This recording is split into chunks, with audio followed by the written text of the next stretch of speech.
Well, good evening, ladies and gentlemen. Jeff Rash here for the Gilmer Buckeyes. Also joining me tonight will be our color commentary, Mr. Todd Robinson. Also joining the booth tonight by our producers and camera crew, Eric and Michael. We want to thank those guys for all their hard work. As tonight we find ourselves with two of the best things that happen in East Texas, and that is the East Texas Jamboree and Friday night. And we have got a great game for you tonight. If you're listening at home, and you have a chance to maybe load up, get in the car, and come up here to the game, you're going to have a good one to watch tonight. The Buckeyes are taking on the Van Vandals. Van Vandals, Buckeyes' winning streak over them is 7-0. But tonight, the Van Vandals are looking to upset that record, that winning streak. The Van Vandals are the real deal this year. We knew that going into the season, that they were going to have a great team this year. They're very large, very physical, very athletic. They come into tonight's game with a record of 5-1. The Buckeyes are 4-2. The only team that has beat Van this year, and it was by a 6-point margin, was the same team that defeated the Buckeyes narrowly in the first game. That was Pine Tree, who is ranked in the Division 4A or Division 1 4A. And so the Van Vandals come into tonight's contest feeling very confident. They know that they've got their work cut out for them tonight against this Buckeye team who has really kind of hit a stride in the last few weeks. We talk often about the schedule that the Buckeyes face that Alan Metzel sets up every year, that just basically you play the first 5 games of the season are state championship level games. And so that is exactly what we've done. We've played all Division 1, 4A Division 1 teams, or even in Brenham, a 5A team. And so the Buckeyes, of course, coming off a big victory last week in Pittsburgh, a bye week prior to that, and then, of course, the big win against Brenham down in Huntsville. And so the Buckeyes come in feeling good tonight. We're a lot healthier. A lot of people may not realize this, but during the Brenham game, we had 8 starters out that were injured in that particular game. So it's just a testament to the depth and the training that the Buckeyes have to be able to go down and defeat a 5A team with 8 starters on the sideline. So last week against Pittsburgh, we had several of those guys make it back. I think we're going to have 1 or 2 more of those back in tonight's game. And, of course, we still lack a couple that are out that we hope to have late in district or maybe early in the playoffs. So Buckeyes are feeling good. They're hitting a stride. The offense is really doing well. They are playing tough. The defense came out right from the get-go this year, right out of the box. I mean, absolutely just hammered down with that big defensive line, really speedy secondary, good linebackers, great corners. They have just been dominant all year long, especially that big defensive line of the Buckeyes. They were a little suspect the first couple of games, of course, in special teams, but they've gotten the kinks worked out, I believe, in all the special teams, and I think they are looking really good on the special team side of the ball. Offensively, they have the new quarterback, McCowan, that came in this year, and he has been getting used to the offense, getting used to these receivers, routes, and so the first few games they stumbled a little bit, but they have really gotten it together, and so now I believe the offense and defense are both kind of ginning at the same time. So that's what you want. You want to get into the season. You work your way into district. You want to start hitting that peak. And we saw last year around this time of year, around Game 6 or so is when the Buckeyes really started to gel and come together as a team.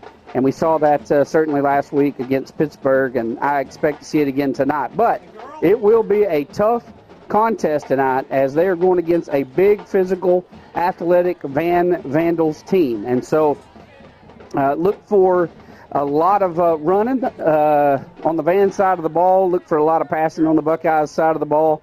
And they're going to try to get the ball early and hang on to it, march down the field, quick scores, and try to get out on top right from the start. And I'm now joined by the color commentary of the Gilmer Buckeyes, Todd Robinson. Todd, what is your assessment of the game?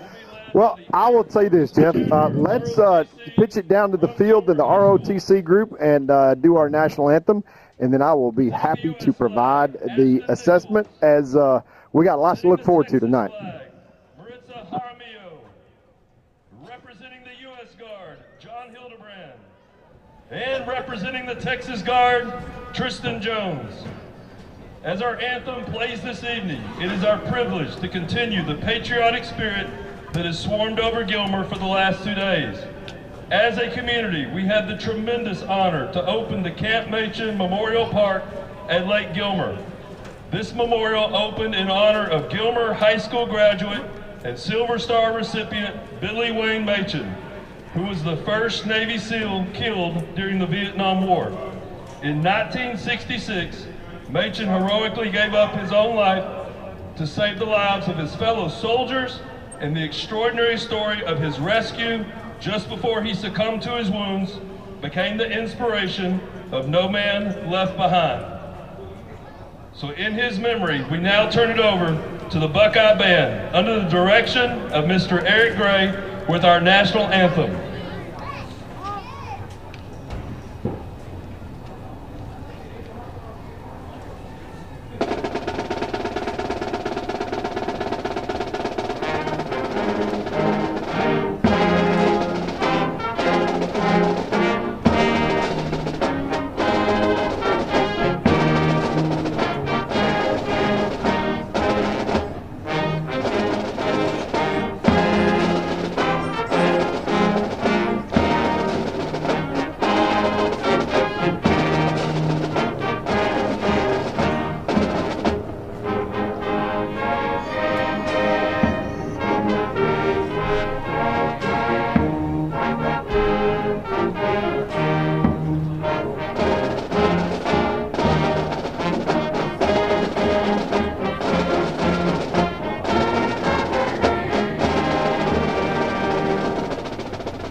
We're back here at Jeff Butler Stadium, where the 1-0 Gilmer Buckeyes in district will take on the 1-0 Van Vandals in district.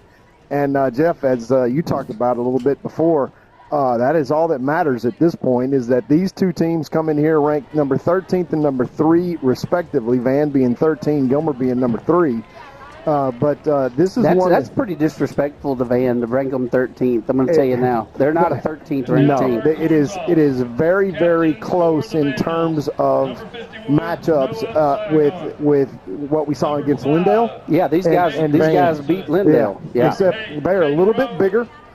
They throw the ball a little bit more, and I expect to absolutely see that tonight. So it is going to be a physical contest. They pride themselves on their physicality inside the box. And that's what it's really going to come down to is the Gilmer Black Flag defense and our ability with Big Tyler Hagler to control the line of scrimmage, and the same thing flip-flopped on the offensive side of the ball. It is going to be a slobberknocker, as Coach Jeff Traylor puts it. That is one that he put on the national stage that we've been saying around here for a long time for exactly with games like this.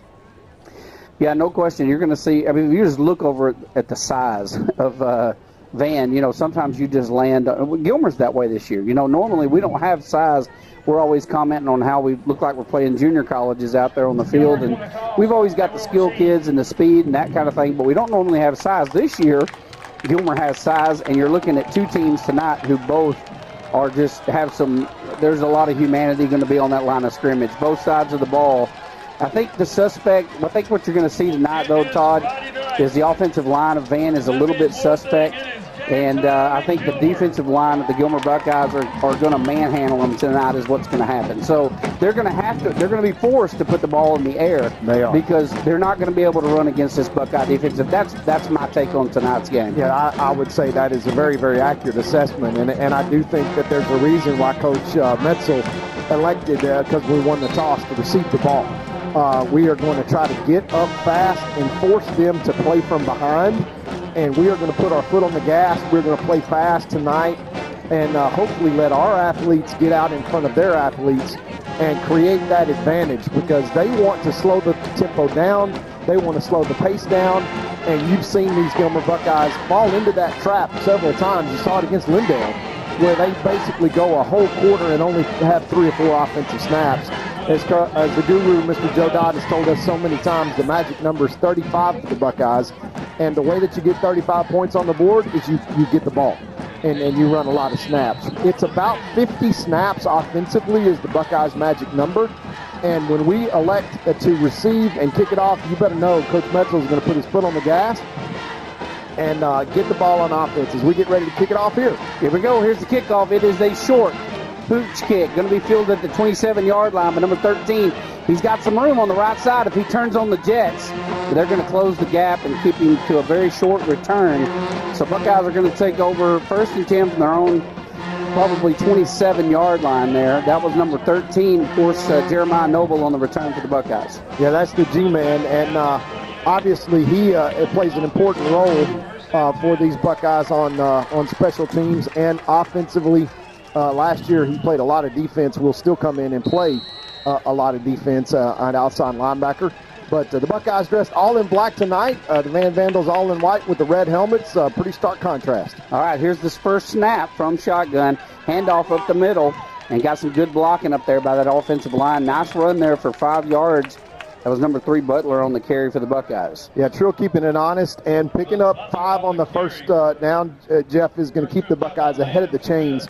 They did such a great job on that last week against Pittsburgh with a 49-0 victory. You'd just like to see them pick up right where they left off.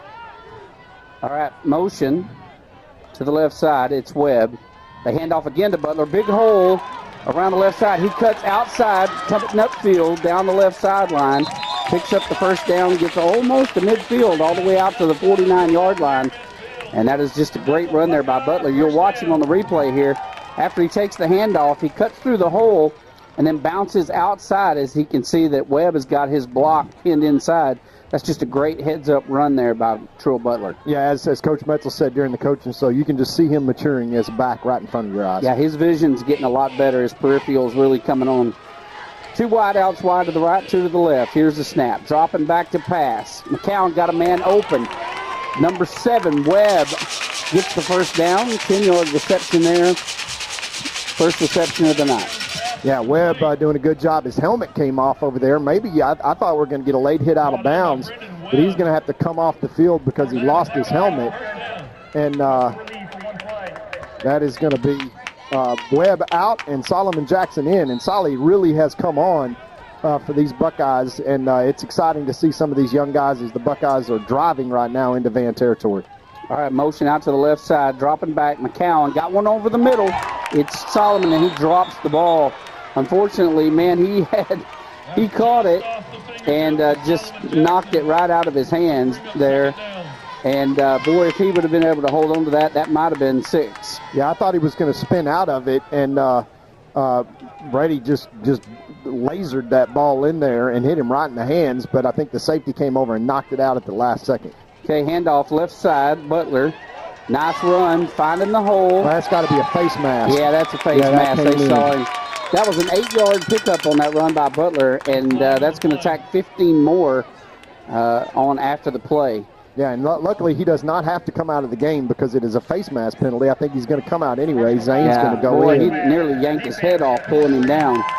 That is 15 big ones. And Trill looks up going, hey, please tell me you saw that. Exactly. It's like my face is on the turf.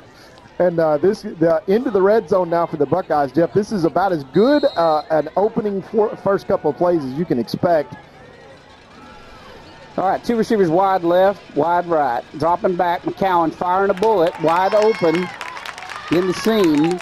Little slant route there. I believe that was number 7, Webb, once again. And Buckeyes offensively just moving the ball at will down to the 8-yard line now. Yeah, Jeff, the Buckeye quarterbacks last week collectively were 90% passing. That is unheard of in any level of football. But 90% is something that Coach Metzel will certainly take again this week. 1st and goal for the Buckeyes.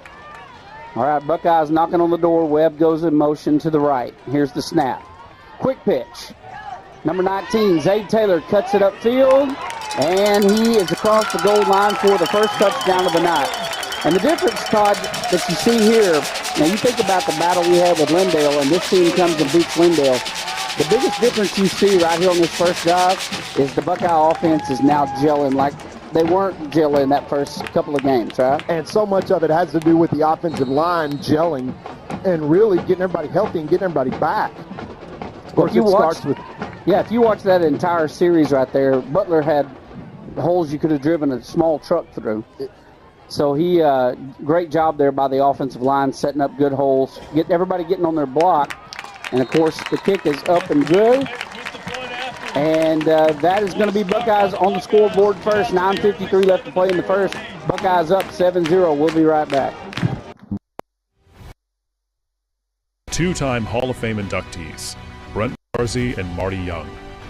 Back-to-back #1 trucking firm in the nation. Back-to-back best attorney and best law firm in Texas. For nearly 150 years, Crowley Funeral Home has offered the highest quality in funeral services to the families of Upshur County for a fair and reasonable price. Led by Gilmer graduate Murray, our staff stands ready at all times to totally guide your family in their time of need in all aspects of funeral planning, such as pre-need and at need, and all types of services from cremation and memorial services to traditional funerals, with attention to every detail. At Crowley Funeral Home, we've been treating families as our own since 1883. Back to the action here as the Buckeyes take a quick 7-0 lead on a 73-yard, 7-play drive. 4 runs, 3 passes. Buckeyes kick off now to the Van Vandals. All right, short pooch kick fielded and dropped. Vandals are able to get on top of it. That was almost a nightmare for the Van side of the field. They have got a long way to go. First and goal from the 29. And, Todd, that was nearly a first turnover, which, by the way, I predict 2 interceptions in this game tonight. Yeah, it's going to be the ball's going to be on the air, Jeff, for sure. That's going to be something that I think you're going to see early and often from this Van offense, because they're going to try to attack the secondary, but they are going to have a tough time, as you say, tough sledding with the offensive line and against the defensive front of the Buckeyes. Watch number 54, Hagler. The more he wreaks havoc, the harder time the Van is going to have. All right, Van in the shotgun. Here's the snap. Takes the handoff, quarterback keeper, left side, and he's got a ton of room to run. And that is a great call on the first play at line of scrimmage. 15 yards for the Buckeyes as they have a wide open hole there for the quarterback. Yeah, that's number 10, Jackson Moffitt. He's the coach's son, Jeff. He makes Van go. He is their heart and soul on all fronts. He is a gutty player. He's a good athlete, maybe a better athlete than what you think. But he will pull it and pick his spots, and he is an expert at reading the defense and taking what the defense gives him. Picks up a big first down out to their own 45-yard line, 1st and 10. All right, 2 backs in the backfield from the shotgun. We got motion. Here's the snap. Dropping back, rolling to his right, looking to pass. He's going to keep it, tucks it, and gets back just past the line of scrimmage, maybe picks up a yard on the carry. Buckeyes do a good job of covering downfield. Yeah, that was fortunate because they motioned the back out of the backfield, and we were locked in man, and Trace Haynes was out there individually locked one-on-one. There was nobody on the running back, and it was a good thing that Moffitt scrambled out to his right. But this Buckeye front 4 defense is going to have to understand that Moffitt's going to use his feet every chance he gets. All right, 2 receivers left, 2 right. Moffitt looking to pass on his left side. He's under heavy pursuit, fires the bullet to the sideline, complete. Receiver does a great job of juking out of the tackle and gets a big 30-yard gain. So Van Vandals moving the ball down the field on a great pass from Moffitt. Yeah, I thought they jumped, Jeff. I thought that was going to be a legal procedure, but that is Moffitt going off script, and that is what he does best. Is he's got to scramble. The Buckeyes get a lot of pressure on him by number 5 there for the Gilmer Buckeyes. That is Jet Bates that gets a great pressure call, but unfortunately Moffitt escapes and finds his man, and there's a huge run after the catch. 1st and 10 Van inside Buckeye territory. All right, Van, 1 receiver to the left, 2 backs in the backfield, and 2 receivers to the right. Here's the snap. Handoff, number 7, met instantly in the backfield. Number 45, the first man there for the Buckeyes. Maybe 46? 46, yeah, 46. That was Jeff Bates. Yeah, that's Bates. And it was Guillen on that last play you were talking about. That is correct. And, Jeff, I tell you, this is exactly what you talked about, is that offensive line, when they run straight up the gut, does not have much of a chance against the Buckeye front. But everything's going to come down to Moffitt and his feet. You're going to have to cut the head off the snake if you're the Gilmer Buckeyes here tonight on defense. All right, two backs in the backfield. Moffitt in the shotgun, dropping back. Looking downfield, got plenty of time going for the end zone. And we have no pass interference. That ball was way overthrown. Good job there by the Buckeyes. That's going to bring up 3rd and 11 for the Vandals. Unfortunately, Jeff, 54 Tyler Hagler lost his helmet on that, and it's going to have to come out on a critical 3rd down and 11. And again, this is where you're going to see Moffitt just scramble and use his feet here. 3rd down and 11. If the Buckeyes can find a way to hold, it is going to be a huge hole for Van Vandals, who are in 4-down territory. Expect them to maybe run here or try to just get Moffitt out on that naked bootleg again. All right, Moffitt with one back in the backfield. Hands it off up the middle, big hole. And he is still moving down to the 5-yard line. And that was just a great run there by the Vandals. And they are knocking on the door here in Gilmer on the South Stadium. Yeah, they just took advantage of the fact that 54 is standing on the sideline on that play, as that's a black down and kick out with just a wrong personnel package on the field for the Buckeyes that gets them down inside the 5. It's going to be 1st and goal, Van. And, Jeff, this is maybe one of those times to expect or to hope for a turnover if you're a Buckeye fan, but look for them to leave it on the ground here and try to just ram this one in. All right, here's the snap. Handoff, number 7. Going up the gut, and he gets in for the touchdown. So Van Vandals answer to Gilmer's first score with a score of their own. And that was a really nice job there by that offensive line, opening up enough room for number 7 to get in there. He just drops back. He's patient and does a good job getting in. Yeah, that's the other coach's kid. So that is little brother, Austin Moffitt, and you can see that it's the Moffitt show for the Van Vandals as they tie the game here 7-7 with 6:56 left to go. You realize here in the so far quarter. you've said Van Gogh. You make the Van Gogh, and then you said it sounded like the Muppet Show. It's a Muppet Show. So. Yes, I'm glad you caught that, Jeff. 6:56 left to play. We'll be right back after these messages. Two-time Hall of Fame inductees, Brent Godarzi and Marty Young. Back-to-back #1 trucking firm in the nation. Back-to-back best attorney and best law firm in East Texas. For nearly 150 years, Crowley Funeral Home has offered the highest quality in funeral services to the families of Upshur County for a fair and reasonable price. Led by Gilmer graduate Troy Murray, our staff stands ready at all times to tenderly guide your family in their time of need in all aspects of funeral planning, such as pre-need and at-need, and all types of services from cremation and memorial services to traditional. All right, here's the kickoff. It is another high pooch kick fielded on the 23-yard line. Number 17, Jackson cutting up the middle, and he's going to be hit, fighting his way forward out past the 30-yard line, and he's going to get the ball. Gilmer will have the ball, rather, at 1st and 10 on their own 32-yard line. Jeff, so the Van Vandals answer with their own 7-play drive to tie the score 7-7 with the Buckeyes. 3 first downs. Of course, the big chunk play coming on the scramble from Moffitt to his receiver. They had 5 runs and 2 passes on that drive, and I found something really with Moffitt, the back. Let's see if they keep going to that, but for now, it's the Buckeye offense back on the field. All right, one wide out to the left side. Webb goes in motion. Rolling to his left. Brady tucks it. It's going to run, and he dives forward for a gain of about 4. Did not see that number 1, Caden Tennyson, who ran right past everybody. He had a touchdown, and Caden would have had to plant his feet and throw it, but he got what he could get and picks up a nice 4-yard gain on first down to stay ahead of the chains at least. The Buckeye offense hitting on all cylinders right now, Jeff. Trip receivers, wide to the right, one to the left. Looking to pass. Out to the flat, throws it to Caden Tennyson. And Caden has to kind of come back for that one. So he gets out to the 40-yard line. He's going to be about 2 yards short of the first down, 3rd and 2.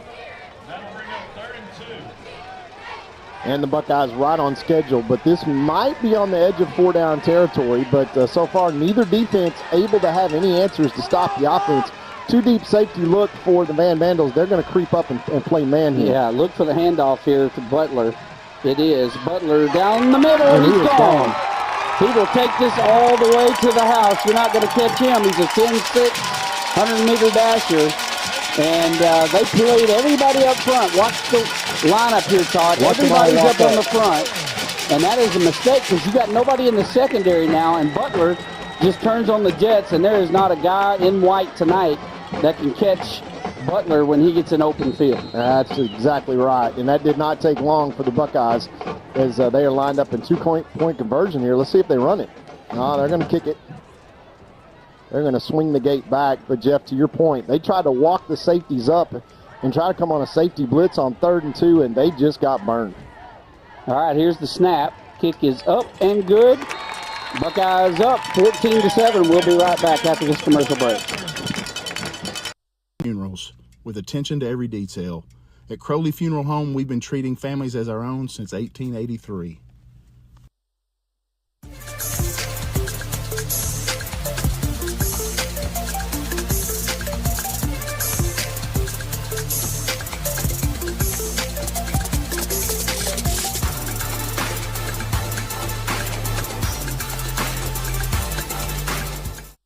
There's a real advantage to being a Gilmer National Bank customer. From the low fees on commercial loans and the hassle-free process and ease of local decisions. If you appreciate personal service and great savings rates, no matter what your age, come see us today in Gilmer or Longview, where the pace is a little slower and the smiles a little brighter. Because we want to hear you say, Gilmer National Bank. That's my bank. Gilmer National Bank, Equal Housing Lender, member FDIC. All right, we're back to the action here in Jeff Traylor Stadium. Buckeyes lead 14-7 with 5:34 left to play in the first quarter. Here's the kickoff. It is a longer pooch kick, fielded at the 25-yard line. Number 0 on the return, headed all the way across the field, and he cuts up for a nice return back to the 39-yard line. They're going to spot it on the 38. So Van in good field position for this second series of offense. So the Buckeye defense kind of got to get a look at what they're going to do. They'll start making adjustments accordingly. And so let's see if Van can thread the needle once again like they did earlier against the Buckeye defense. What do you think, Todd? Yeah, the offense had a 3-play drive for the Buckeyes, 68 yards. Of course, that long run for Trill Butler.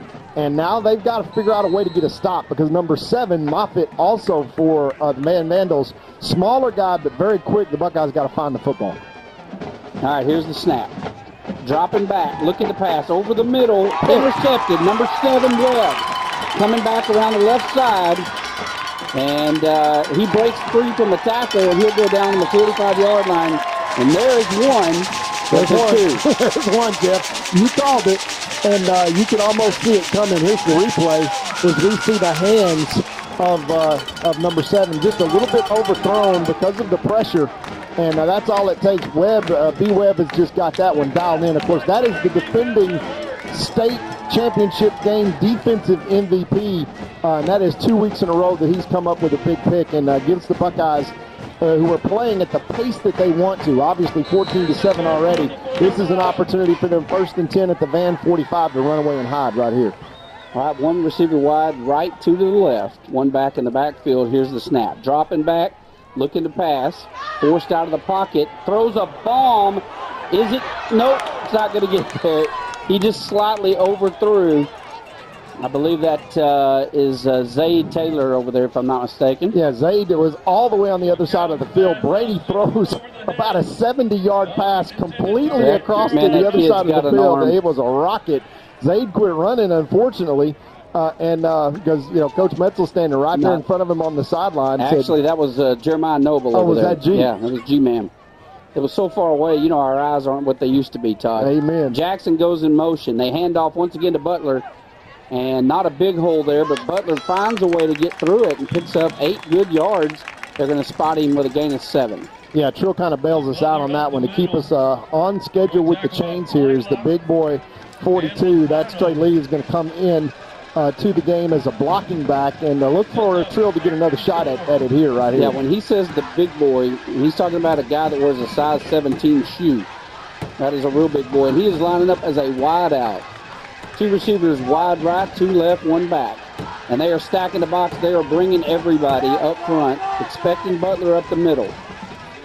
They hand it to Butler. Up the middle he goes, and he is going to get the first down. Nope, they're going to spot him right behind the marker, and that'll, of course, be 4-down territory. We do have a flag, and I'm not sure who that is going to be on.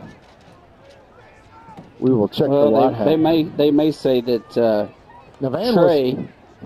Van was offside. Yeah, they jumped over across the neutral zone, but I'm not sure if they're saying they were drawn or if we flinched. They're marking it off against the Buckeyes, it looks like. Oh, my gosh. Holding. So that's a big one right there. Yeah, now, that'll be repeat third down, but that's a 10-yard spot foul. And so that's going to bring up third and about 13 for the Buckeyes. Yeah, that is the first speed bump that this offense has had, Jeff. Self-inflicted wound there on the hold. But that even in 4-down territory here, the Buckeyes need to pick up 7 or 8 good yards to give ourselves a chance to move the chains. All right, trips wide right, dropping back, rolling to his right. McCowan tucks it, and he's running for it, and he's going to pick up the first down. How about that with the wheels, Kate? That is Brady McCowan. You don't see that very often. Let's look at the replay. I mean, watch the speed he fires. I haven't seen Brady run like that. Rolling to his right, decides, hey, there's some green grass. Tucks it, jumps, gets the first down. Yeah, nice athletic play there by McCowan. Yeah, bails us out. Like I say, Jeff, he is a better athlete than you think. Now, he's not Caden Tennyson, who is really the kind of the running quarterback in this offense. But on several occasions now tonight, Brady's shown you his wheels. All right, here's the snap, dropping back, quick pass. Out of the backfield, gain of about 5. Boy, the first time tonight, Brady winds up on the ground at the end of the play. Had great protection in the last 2 weeks, Jeff. Again, 90% completion rate last week against Pittsburgh. That's crazy. Ridiculous. And you can see tonight how accurate he has been. The one overthrow that really is just Jeremiah quit running on. Otherwise, that would have been a touchdown pass. And you see the ability that Brady has as the quarterback, and he's really starting to settle in and run this offense efficiently. That last pass was complete to Zade Taylor coming out of the backfield. Buckeyes go in kind of tight. Here's the snap. Drops back. Going downfield, going for the end zone. He's got a man. And great defense there by the Van safety who just knocks it away. That was intended there for Jackson. Yeah, it was a great pass. Yeah, we'll see the play. He put it right where only Solly could go get it. Gives him a chance to go catch it. And Solly has it in his hands, and it just gets broken up. I'll tell you what I like seeing right there. Do you notice the touch that Brady put on that ball? Usually he's firing bullets that, just like take your head off. And he put some touch under that ball and gave his receiver time to get in the right position. That was a great pass. It really was. About well as you can throw it, for sure. 2 receivers wide right, 1 to the left, motion by Webb. Handoff up the middle. Bounces out to the left side. Great open field tackle there by number 5 for Van. I tell you what, if he doesn't trip up Zade there, he has got a mile to run. It is 4-down territory, and the Buckeyes are looking at 4th, and we'll call it a long 6. Yeah, and a huge opportunity here, Jeff, because if the Buckeyes can go in and score on this drive, they make it a 2-score drive versus now where just needing to get a first down. I mean, you got no choice in the matter. You're a little bit outside of field goal range. It's about a 50-yard field goal, but the Buckeyes 4th down and 7. All right, looking for the arm of McCowan. Fakes the pitch, under some pressure, fires it over the middle, complete for the first down. Great catch there in traffic by B. Webb, and unfortunately he got clocked again in the back. And Brent has really tried to get himself healthy the last couple of weeks, and you can see, but that is exactly where he'd been banged up. He comes off the line, off the field after he takes that hit, but he picks up a huge first down, and that is a rocket from Brady to pick up the first down. Excellent execution there by the Buckeyes. Receivers to the left side, handoff up the middle, big room to run across the 10 to the 9. Zade Taylor finds a good hole. I tell you what, this offensive line is opening up a lot of good holes for these running backs tonight. Just watch on this left side here. He takes the handoff. Look at everybody catching their blocks. Zade does his job getting downfield. They're doing a great job of running north and south. Yeah, you got 2 great backs here. You're seeing kind of some thunder and lightning. Alex Sims is going to be back in the mix as your power runner. The future looks bright right now with the offensive line blocking like this. Okay, handoff once again, left side. Taylor lowers his head, gets down to the 2. Yeah, nice run there, and to your point, what Zay does, the good thing that he does is he takes what the defense gives him, and he takes it right now. As we click down under a minute to play in the first quarter, Buckeyes knocking on the door. All right, here's a snap handoff once again. Zaid untouched into the end zone for another Buckeye score. And man, the story of this game tonight so far, O-line. Offensive line. O-line, baby. They are blocking their tails off down there. And there is not much answer that they have as we go to flip the field. They are really making these backs look good tonight. You watch this. Zaid cuts up untouched into the end zone. Here's the extra point attempt for the Buckeyes. Of course, Braden Pate, the leading scorer in the nation last year as a kicker, in for the extra point attempt. Good hold, and the kick is good. It is now 21-7. Gilmer in the lead here in the first quarter. 42 seconds left to play. We'll be right back after this message. At Farmers Insurance, we've seen almost everything, so we know how to cover almost anything, even a rock and wreck.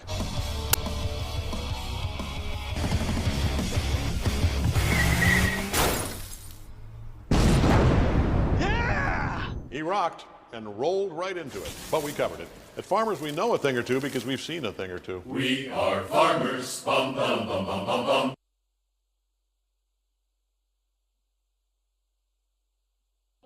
All right, back to the action here in Jeff Traylor Stadium where the Buckeyes, after the interception by Brennan Webb, capitalize and get the score. So now they are up one serve. It is 21-7 with 42 seconds left to play in the first quarter.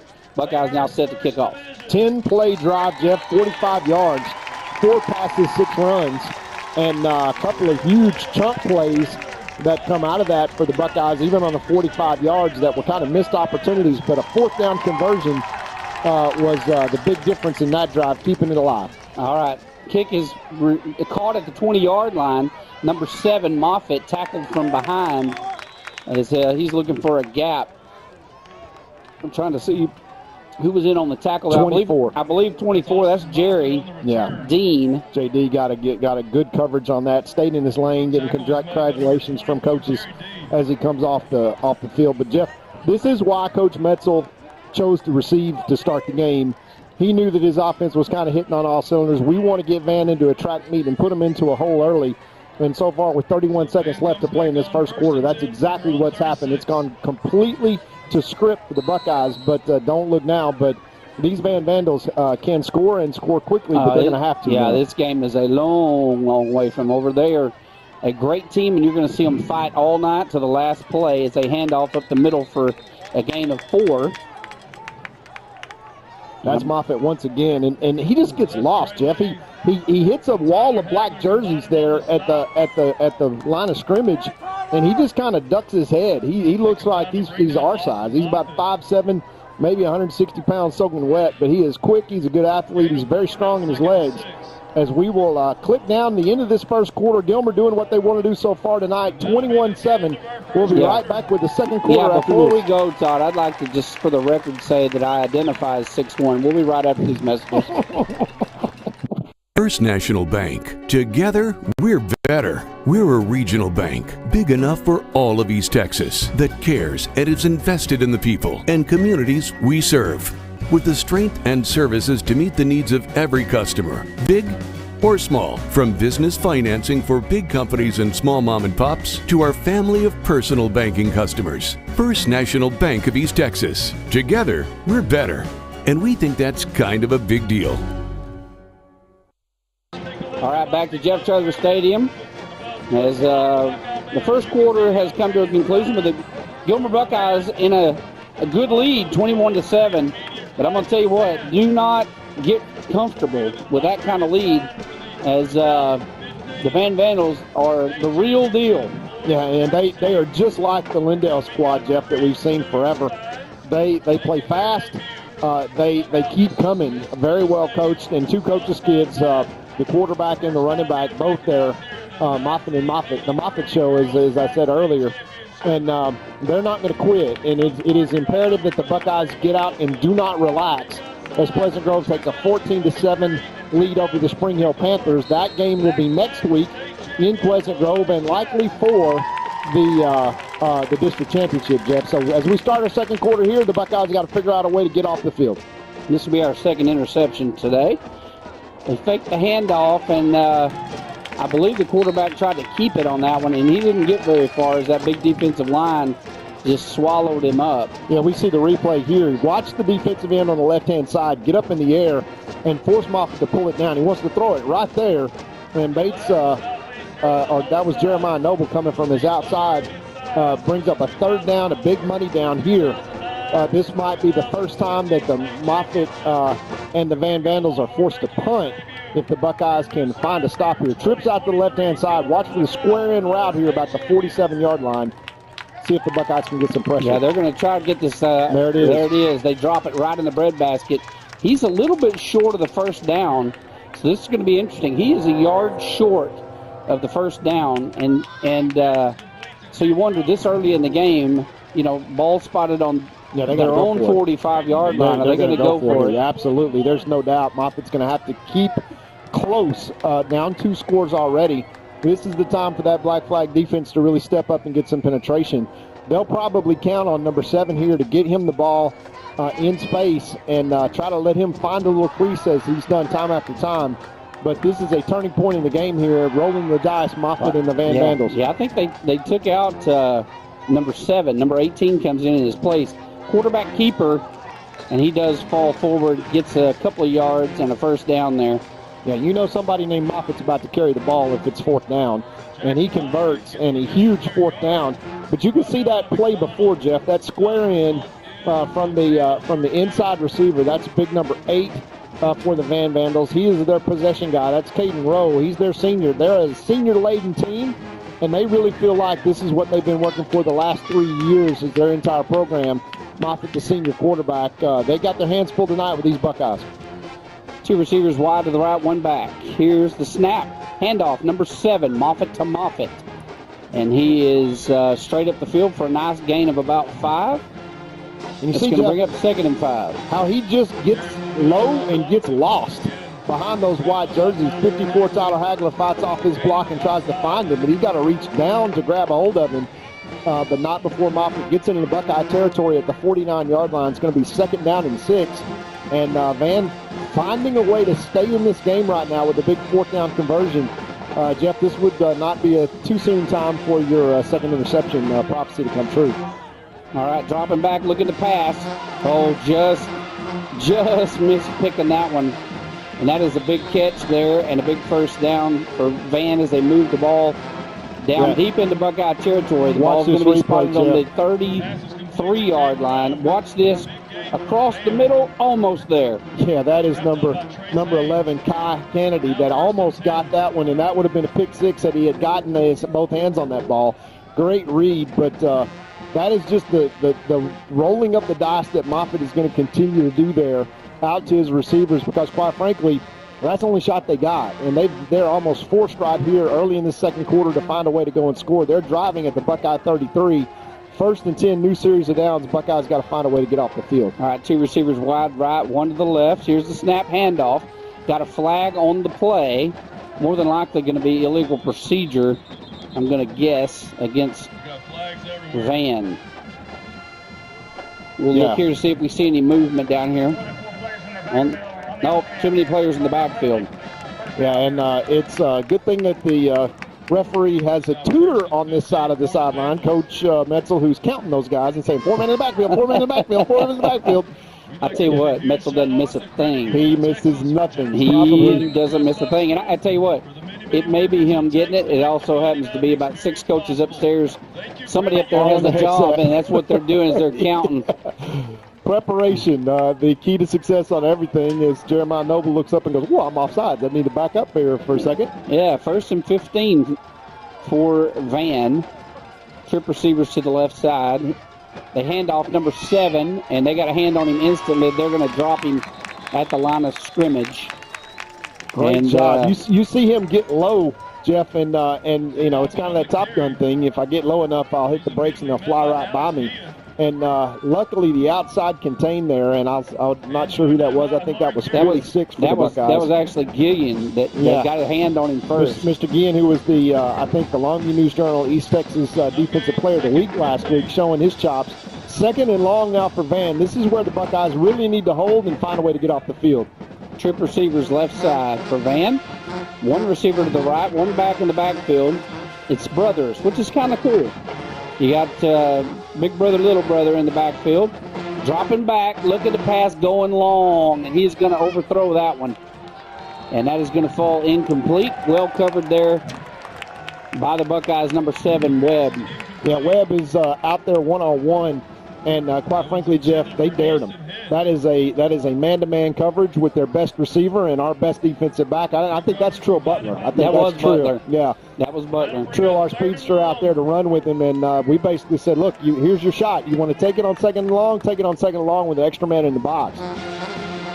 Yeah, I think so too. The coach called that one from the sideline and recognized man-to-man. Now it's 3rd and long, and here's the chance, Jeff, for the Buckeyes to really put the pressure on. All right, here's the snap. Right up the gut, they try to run, and Buckeyes defensive line, we called it at the beginning of the game, just shutting it down. In fact, Jeremiah Noble in on that tackle. Yeah, watch this replay. And again, they try to hand it to Moffitt because that means they're going to go for it on 4th down. And Jeremiah Noble just sniffs that one out and says, come back here, young man. You're not going anywhere. And that brings up 4th and 14. So whatever trick play is in the playbook right here, Jeff, here it comes. You've got to get time. And that's going to be what this play comes down to, is that in order for something to develop 14 yards down the field, Moffitt's got to have time. And let's see if Hagler and these Buckeyes can get some pressure on this play and flush him out. All right, trip receivers to the left side. He is looking to his left. Batted down, intercepted by the big man up front. Tyler Big Man. How about that? Is the 2nd interception. Let's check this replay, and there's the interception number 2. As Hagler, the big man, knocks it down. Oh, we didn't see it. There it is. That's okay. You got the run back. Well, there is the 2nd turnover I'm of not the game. sure who batted it down, but think Hagler it was comes Hagler. up with it. I think Hagler batted it and caught it both at the same time, making that big play. We just talked about it. And here is the curveball coming at the Van Vandals, where Caden Tennyson comes back in at his quarterback position and gives them something different to think about. They all come to the line of scrimmage, anticipating quarterback run. And that is exactly what it was. And that is a dangerous set where they run up on the Buckeyes like that. If they don't get him, he's gone. Yeah, there is way too much speed wearing black tonight. And offsides on the defense. Yeah, that's a linebacker that walks up, Jeff. And as soon as Caden comes in the game, every single game that Caden has come in now, and I think it's been kind of purposeful, it's scripted that he's got to run his first play. And that just shows you the intelligence of the coaching staff for Van, knowing what play was coming and walking up. Yeah, still could have missed him, though. Watch this. Launches one down the sideline. It pass interference, catches it anyway. Trace Haynes pulls it down on the 1-yard line despite having somebody on his back. Watch this. I mean, a little bit of a wobble, a little too high. Trace comes inside, reels it in. Great catch, and there's a flag down as well. Number 2 all over him. That is Trace Haynes, and Jeff, I tell you, we've been talking about the youngsters that are coming on. This guy. And Trace is, now that is Ashton Haynes. Guy? That is Ashton Haynes' little brother, folks, and you know that Ashton There's nothing probably, little about him, I'll tell you that. Yeah, he is a big boy, and you remember Ashton as one of the probably most talented Buckeyes we have ever had. And Ashton is now kind of coming into his own. Hand off to Butler, and they read that one and stopped him short. He's going to lose a yard or two on that one. I tell you what, I love seeing a receiver come back and fight to catch a ball. You know, a lot of times if it's not perfectly thrown, they're like, well, not my problem, right? He comes back in despite having number 2. You know, he's wearing number 2, and he comes back across the defender and goes and gets the football. That is a fantastic catch there by Haynes. Amen. There's a handoff, right side, cuts up the middle, across the plane, and that'll be a touchdown again for the Buckeyes. That's Trill's 2nd touchdown of the night to get it out to 27-7 with the extra point left to come, Jeff. As we see the replay here, as the offensive line gets out, and you see number 70 there and 75 Cano downfield getting that block on the linebacker. And this is going to be extra point left to come. We're going to swing the gate and kick it here with Mr. Leading Scorer in the nation, Mr. Pate, in for the extra point. Caden Tennyson on the hold. Nice snap, and the kick is up and good. 5:08 left to play in the first half. Gilmer 28, Van 7, and a lot of game left to play. We'll be right back after these commercial messages. When tragedy strikes, you don't want to be in a position where you're second-guessing your lawyer's ability or the resolve to get you fairly compensated. When you hire Godarzi & Young, you know you're hiring a law firm that has nationally ranked settlements and verdicts. We have over 2 decades of experience holding 18-wheeler companies accountable for their negligent action.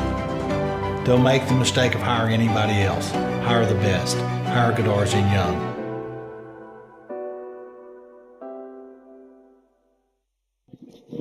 All right, we are back in Jeff Traylor Stadium where the Buckeyes have a commanding lead off of 2 interceptions. 28-7 over Van with 5:08 left to play. Here is the kickoff, and it is going to be a wobbly, hit the ground, bounce around. I love those kind of kicks. Look at this, rolling downfield, and Van had to chase that one down. We'll watch a replay of that. Yeah, he was gonna let that hit and go out of bounds, Jeff, which is a really smart play. But he forgot that Braden Pate knows how to put the spin on the ball. That wasn't Braden Pate. Braden hasn't been kicking off tonight. Oh, really? Yeah, this is a new kicker, and we got to watch. I haven't called him out yet, but I love those kind of.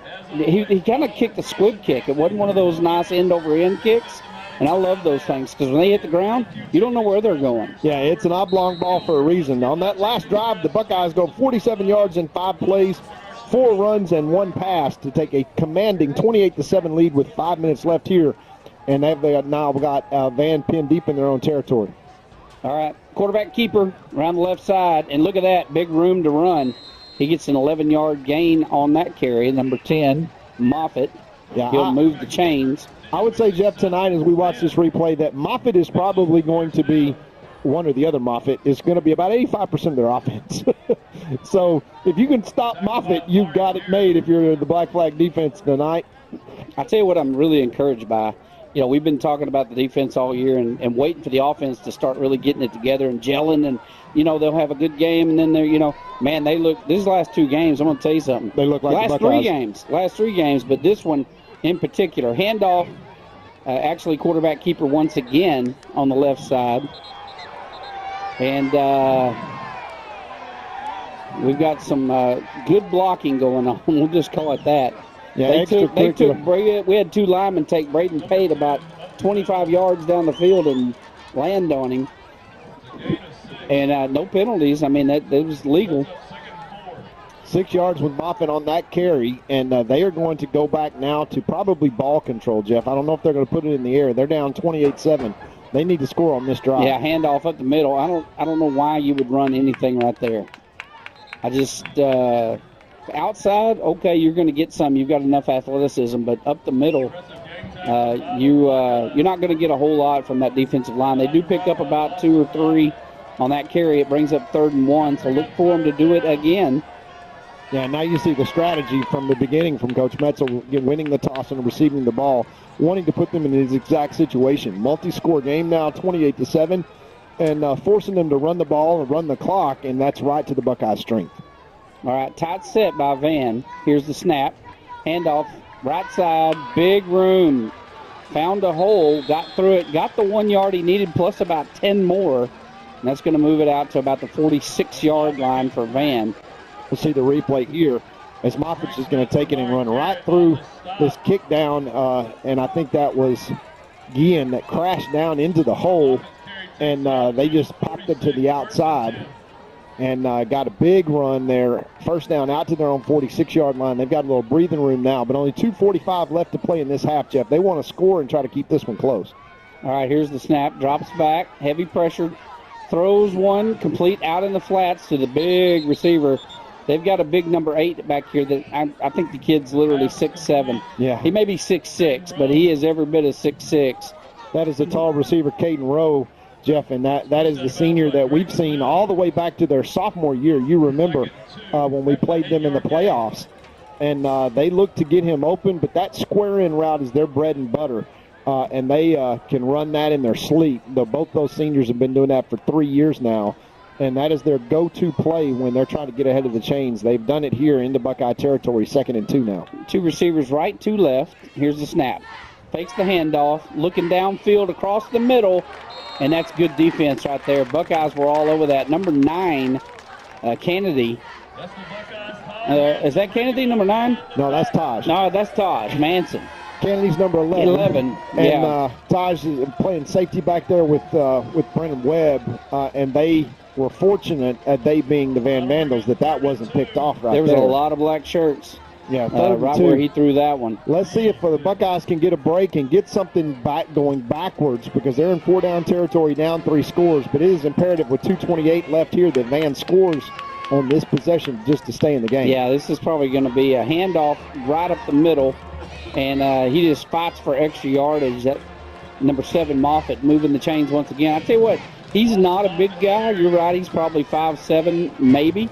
But I tell you what, he's got some wheels, and he is a tough runner. Yeah, both the Moffitt boys are very, very gamer kids. They're tough, both coaches' kids, and they play about 3 inches taller and 40 pounds heavier than they really are. They really do. 2 receivers wide to the right. Dropping back, looking to pass, going long. Across the middle, and that was a great pass. Number 8 just couldn't rule it in.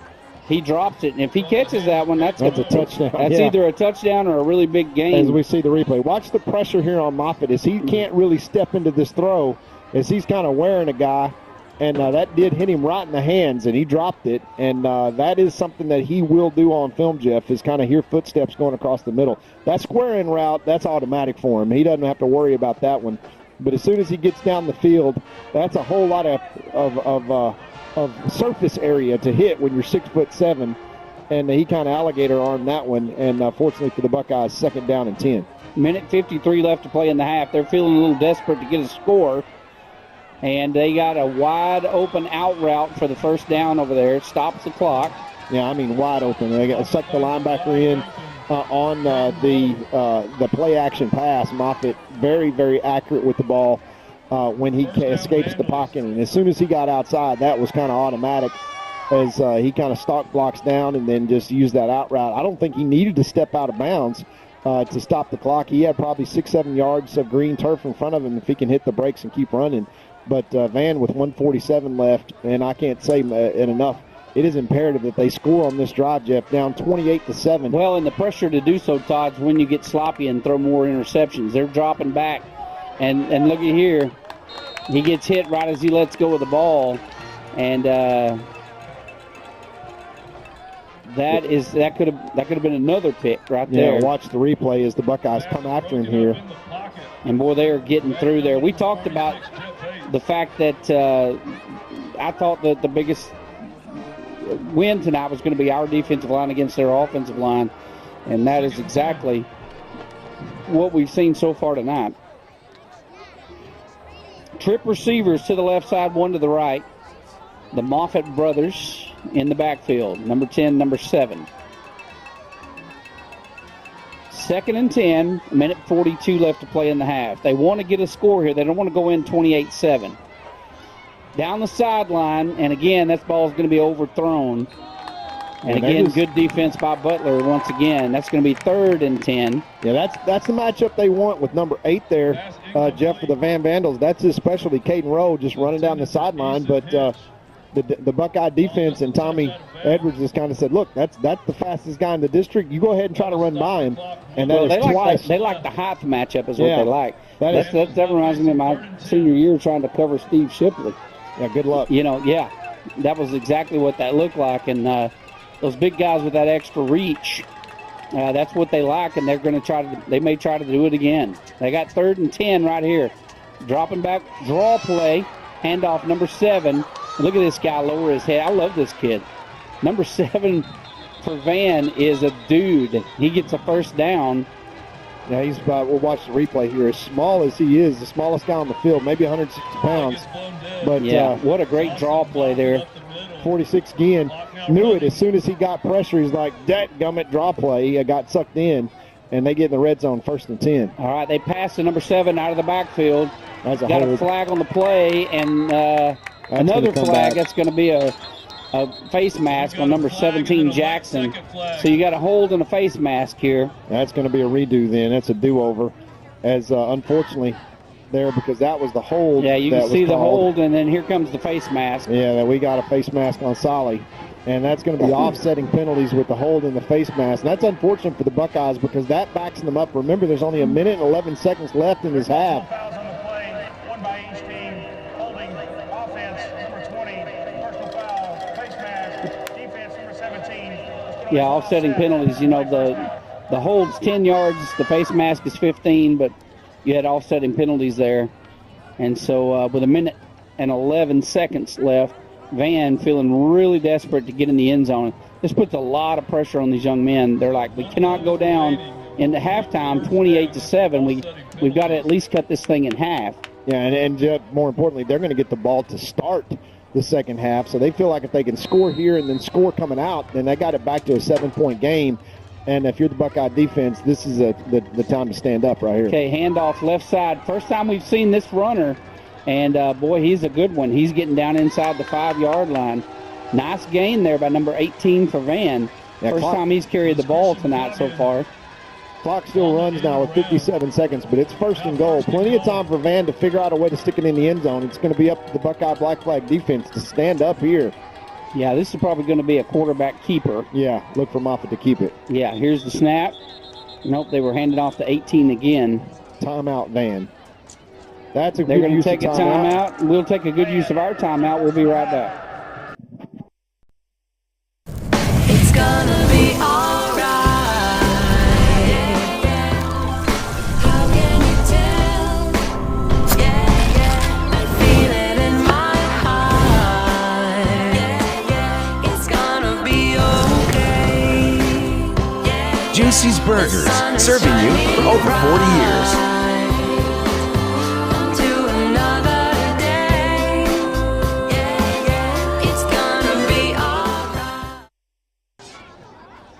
All right, we are back here in Jeff Traylor Stadium, and 46 seconds left on the first half of play, and they are on the 5-yard line, Todd. Yeah, Jeff, and we have the Juicy's halftime show coming up, and you will see the now straight ones in contest as the Gilmer Buckeye Band has done what they do and gone and qualified for the state marching contest. We are proud of them as the Buckeye Band this week went up to Mount Pleasant and performed very, very well. Straight ones across the board. They are qualified for state here in the next couple of weeks. And so we want to congratulate Eric Gray and the entire Buckeye Band.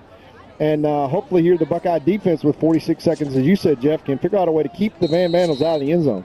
Well, they've been good for 5 yards in 46 seconds all night tonight. So this will be the first time that we've kept them out of a 5-yard run here. They hand off to 18, and they hit him instantly, but he falls forward to the 3.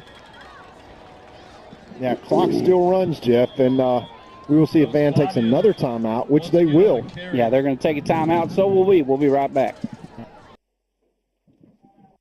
Texas Heritage National Bank would like to invite the Buckeye Nation to visit our new full-service bank in Gilmer.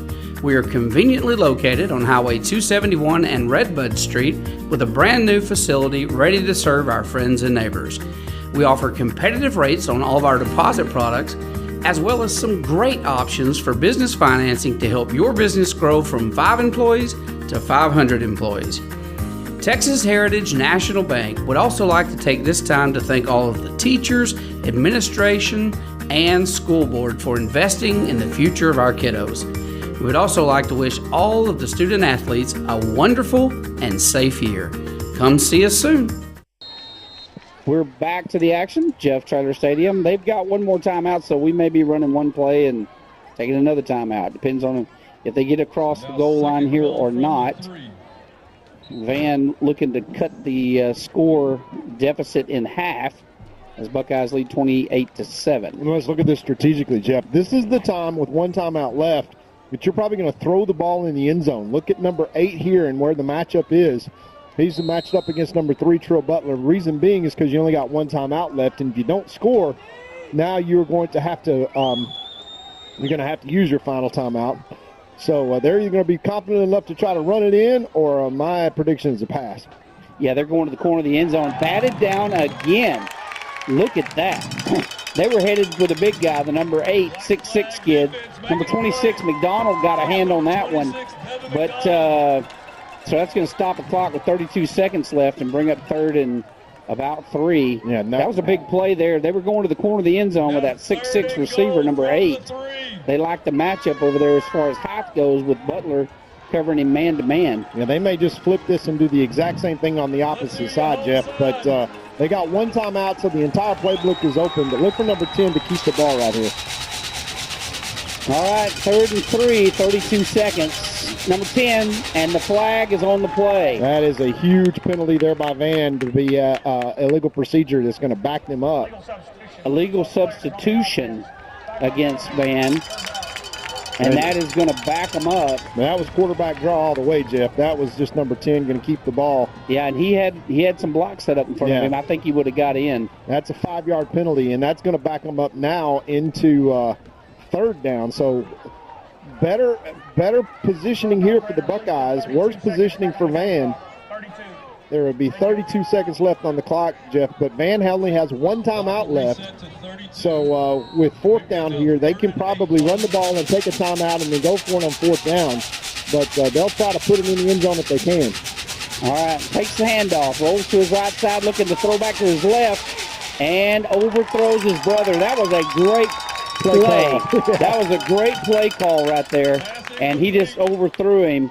Yeah, watch Trill Butler react to it from his corner position. Yeah, watch what he does. He acts like he's going to roll to his right, and he throws back. Hey, little brother, get open.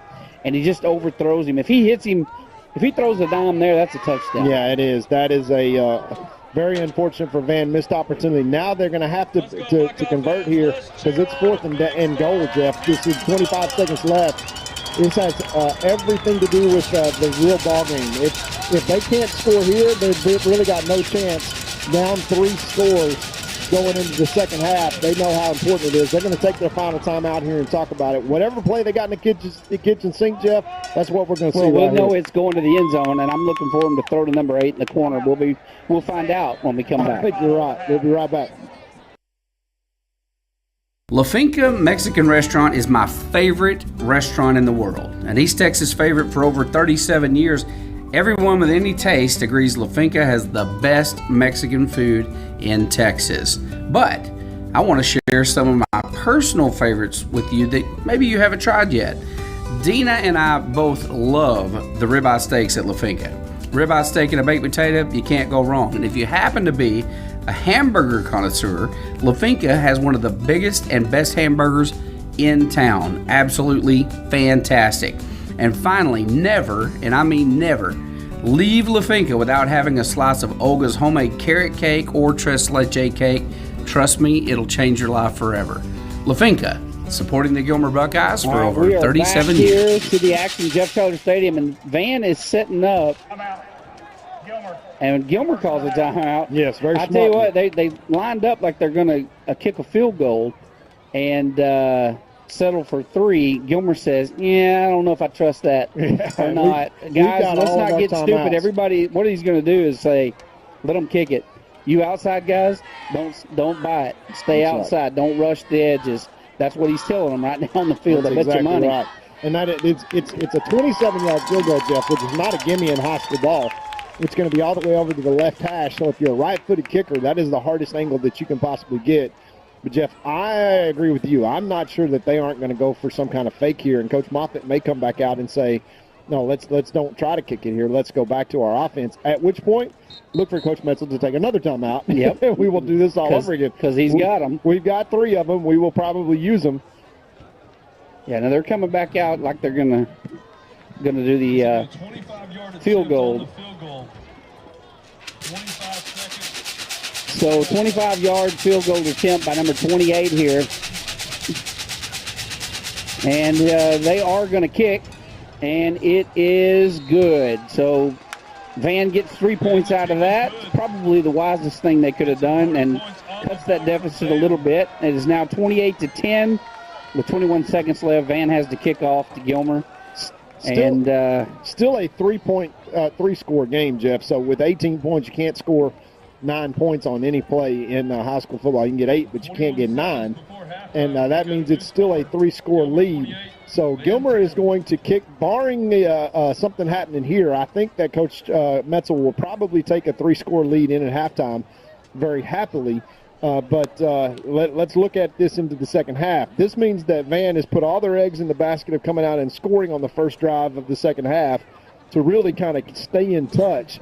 But the next chance that the Buckeyes have to make this a 4-score lead, that pretty much kind of starts putting the nail in the coffin. Unfortunately, 24 minutes, two 12-minute quarters, that just doesn't give you enough possessions to overcome a 4-score lead. 3 scores right now. That's why you saw them kick the field goal. Well, I'll tell you what, and it also says something to this Buckeye defense that he doesn't have the faith for his offense to be able to get the score. Goes for the 3. High pooch kick, touched and dropped, and finally picked up by a Buckeye. That could have been terrible. Yes. With 20 seconds left, they kick it over to the corner. We try to catch it on the run, and luckily, we pick it up because we would have given it to them with 20 seconds left there on the 23-yard line. The young sophomore Zaid trying to make a play on a dead run. That's a 75-yard, very impressive drive, Jeff. They kept alive. 8 passes, 6 runs, capped off by the field goal, 25 yards, 3 points. And here we will play this one safe, and as predicted, Coach Metzel will happily take the 3-score lead in at halftime as the Gilmer Buckeyes come out and really play a great half of football, Jeff, on both sides of the ball. 2 big interceptions, as you predicted, and the Buckeyes take a 3-score lead in 28-10.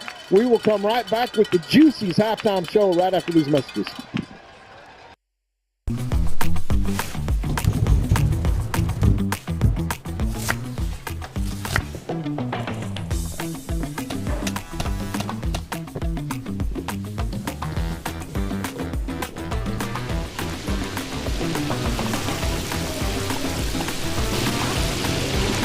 Don't settle for the other guys when you could have the best. Only at Juicy's.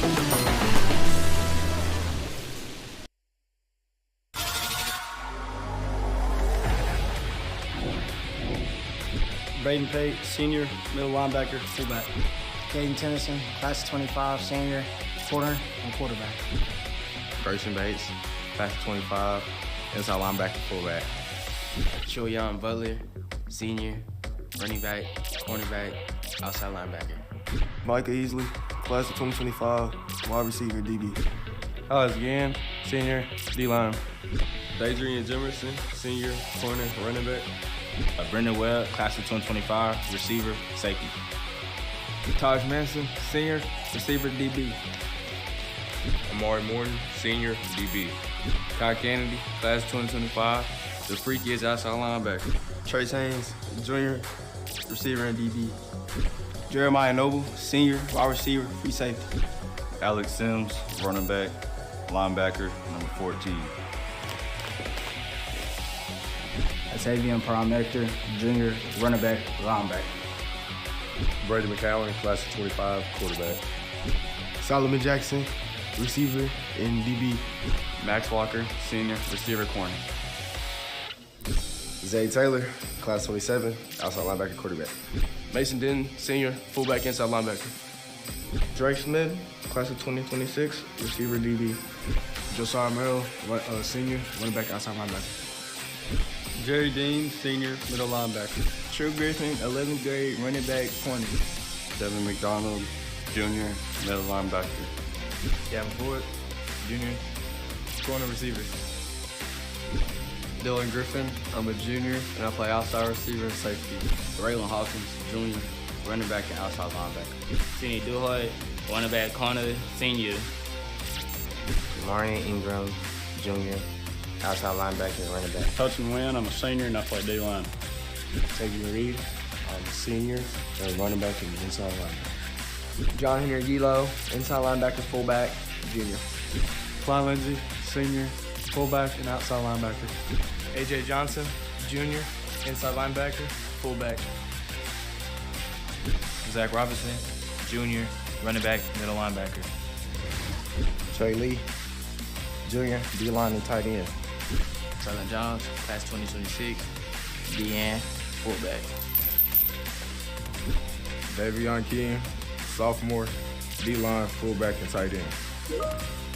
Corbin Jones, Jr., inside linebacker. Jeff Bates, Jr., DN. McKalen Granville, class of 2027, D-line, fullback. Jaden Holiday, I'm a junior, play outside linebacker and fullback. Jonah Owen, Jr., inside linebacker, fullback. Malachi Johnson, Jr., D-line. T-Bone, I'm a senior, and I play defense on the offensive line.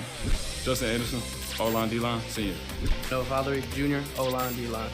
Tyler Hagler, class of 2026, defensive line. Jackson Neely, Jr., O-line, D-line. Hunter Burney, O-line, D-line, senior. Brett Williamson, Jr., O-line, D-line. Fernando Delgado, I play D-line, and I'm a senior. Aiden Summers, senior, O-line, D-line. Rylan Jones, Jr., O-line, D-line. Chance Walker, Jr., O-line. Felipe Rocha, senior, O-line, watch out. Ryan Andrews, senior, O-line. Ismail Kamara, sophomore, offensive tackle. Lucas Cano, senior, O-line. Sammy Stone Williams, Jr., linebacker, running back. Jaden Thomas, Jr., wide receiver and cornerback. Kelson James, Jr., punter, kicker. Miguel Castaneda, Jr., kicker and wide receiver.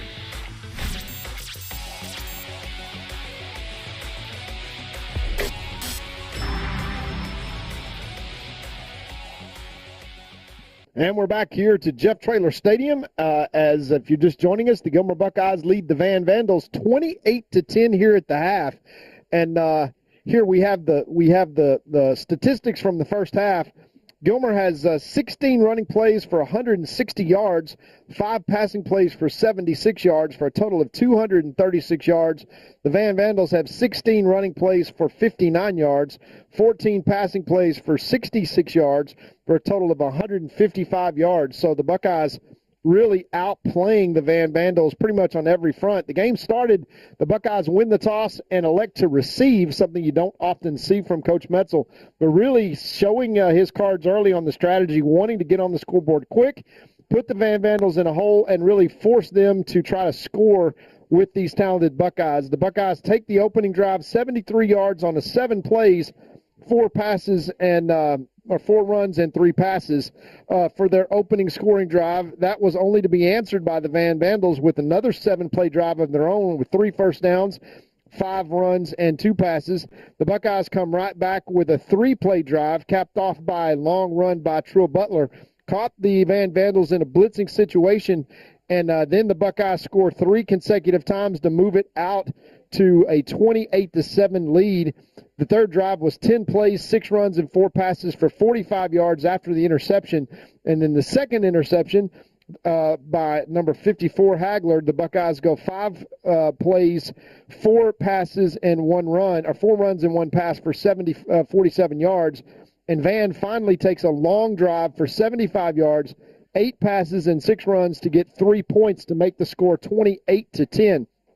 So really the Buckeyes executing on all fronts, doing exactly what they had kind of set out to do, getting ahead and putting the Van Vandals in a hole, putting pressure on them, and getting them into a 3-score situation where the 18-point lead means that Van will be getting the ball to start the second half, but they will come out and really be forced to score on their next 3 straight possessions to try to kind of get this back into the ball game.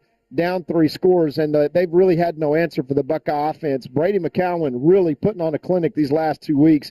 Last week against the Pittsburgh Pirates, which was really kind of a blowout victory for the Buckeyes, they played so well defensively against the triple option, but the offense really, as Jeff Rash, the voice of the Buckeyes, mentioned, really coming alive.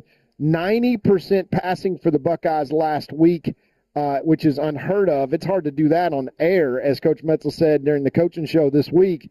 And just outstanding, getting into the groove, finding their running game with Trill Butler and Zay Taylor, the young sophomore. Of course, Alex Sims is going to be back here in the next week against Pleasant Grove to add some thunder to the lightning of Trill Butler and the electricity of Zay Taylor, as they are both very speedy and elusive backs.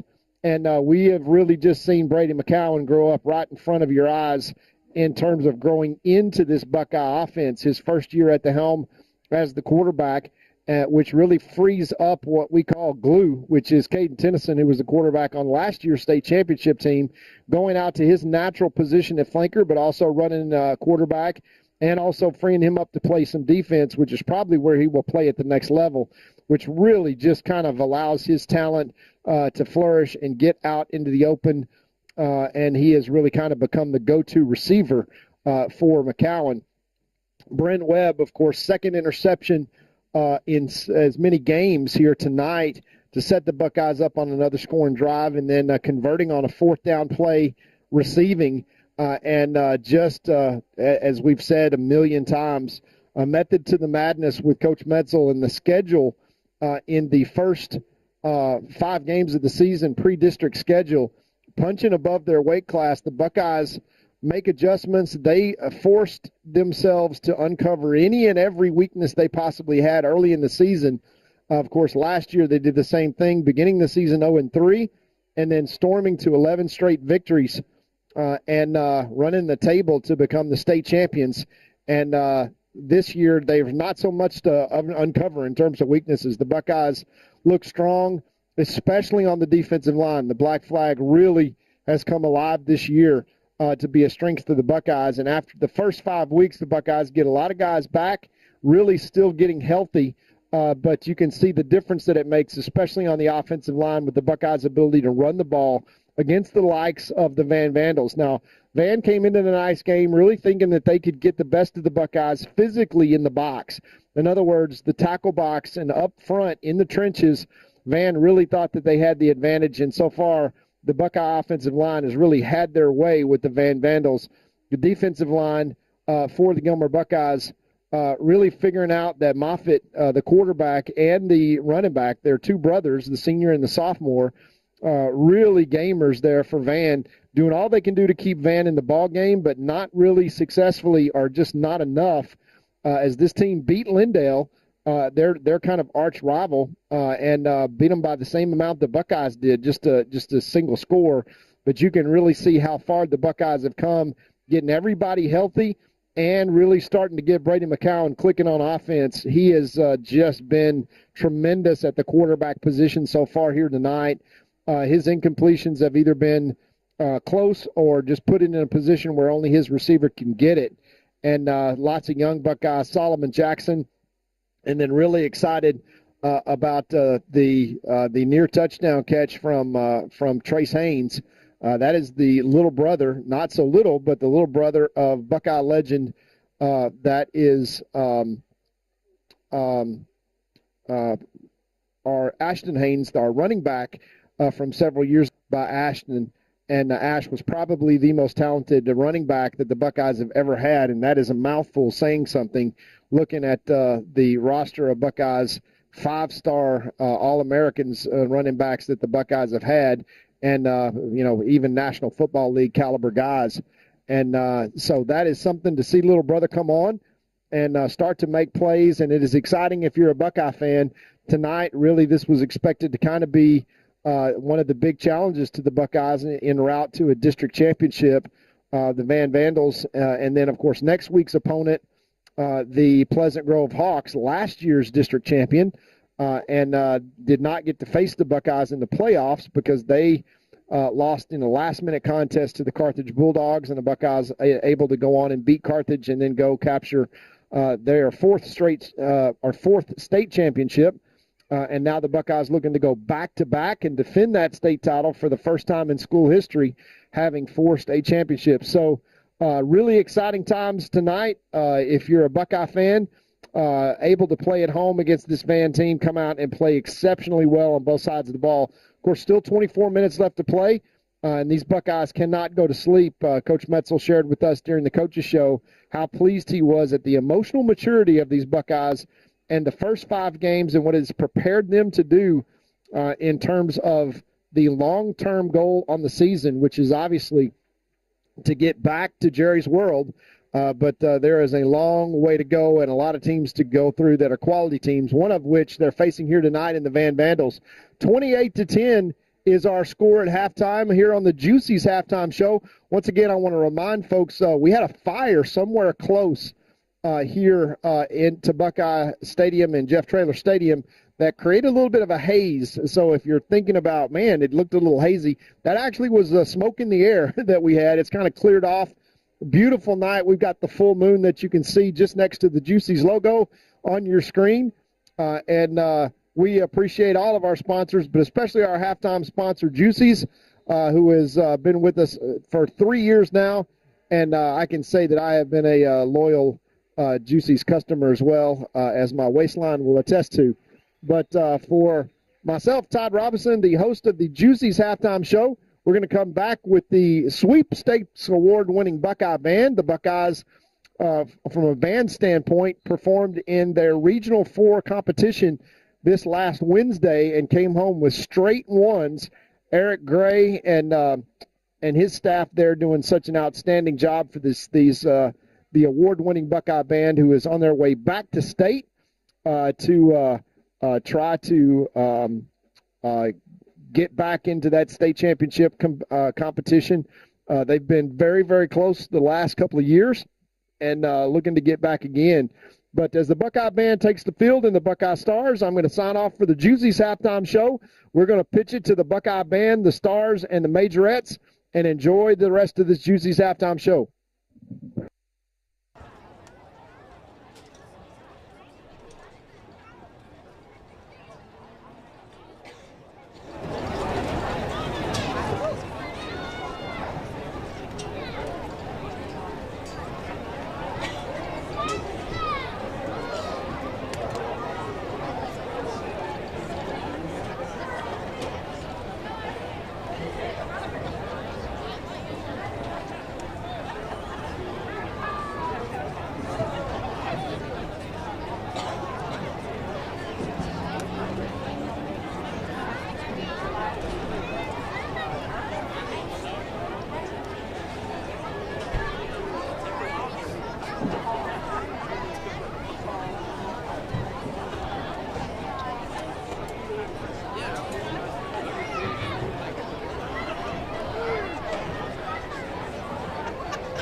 Ladies and gentlemen, introducing the award-winning Gilmer High School Stars Drill Team, directed by Donald Lang and Taylor Rohde.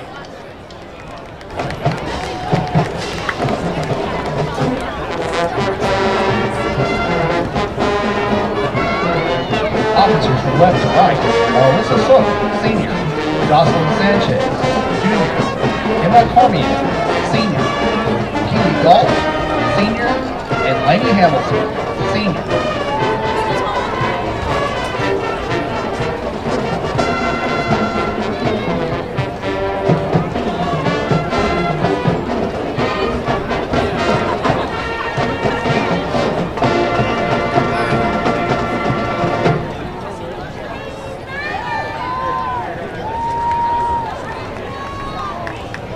Star of the week is Valerie Macias. The Stars will perform a colorful fan routine to Larger Than Life.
Stars kick to the fight song.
Ladies and gentlemen, Gilmer School District is proud to present one of the most integrated military marching bands in Texas.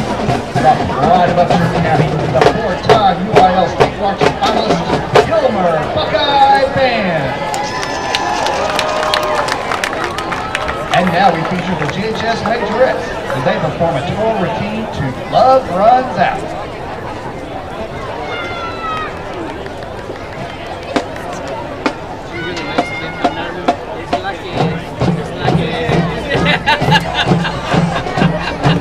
It's lucky.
Gilmer Band Majorettes.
Buckeye Band is proud to march in the traditional American military style.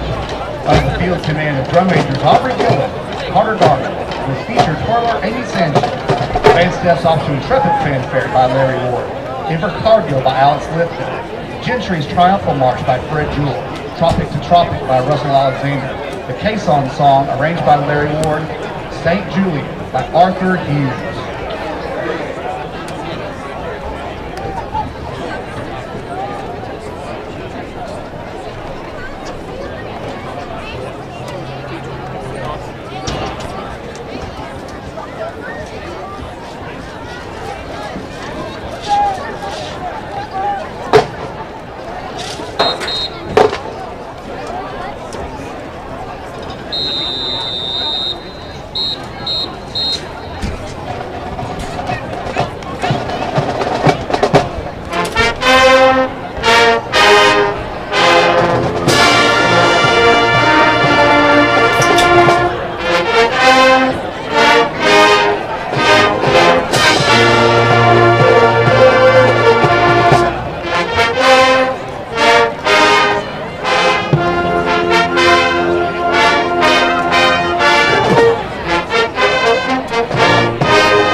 Don't settle for the other guys when you could have the best.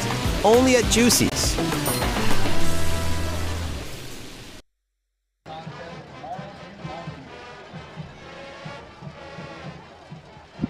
Back to Jeff Treather Stadium here, where your Gilmer Buckeyes lead the Van Vandals 28-10. And once again, we want to thank Juicy's for a great halftime show. The Buckeye Band for the 17th straight year qualifying for state this last Wednesday with straight Division I's, as we've come to expect from Mr. Gray and Mr. Garman there that lead our band programs. And it is a award-winning, one of the best in the state year after year. We want to say a special shout-out to my namesake, Mr. Ray Todd. And he is listening to us tonight from Tyler, Texas. And a special shout out to our folks in California, our Buckeye contingency that's out there. We want to appreciate you guys, and things are looking up in Buckeye land so far tonight. Imperative as we start the second half that these Gilmer Buckeyes find a way to get the ball back.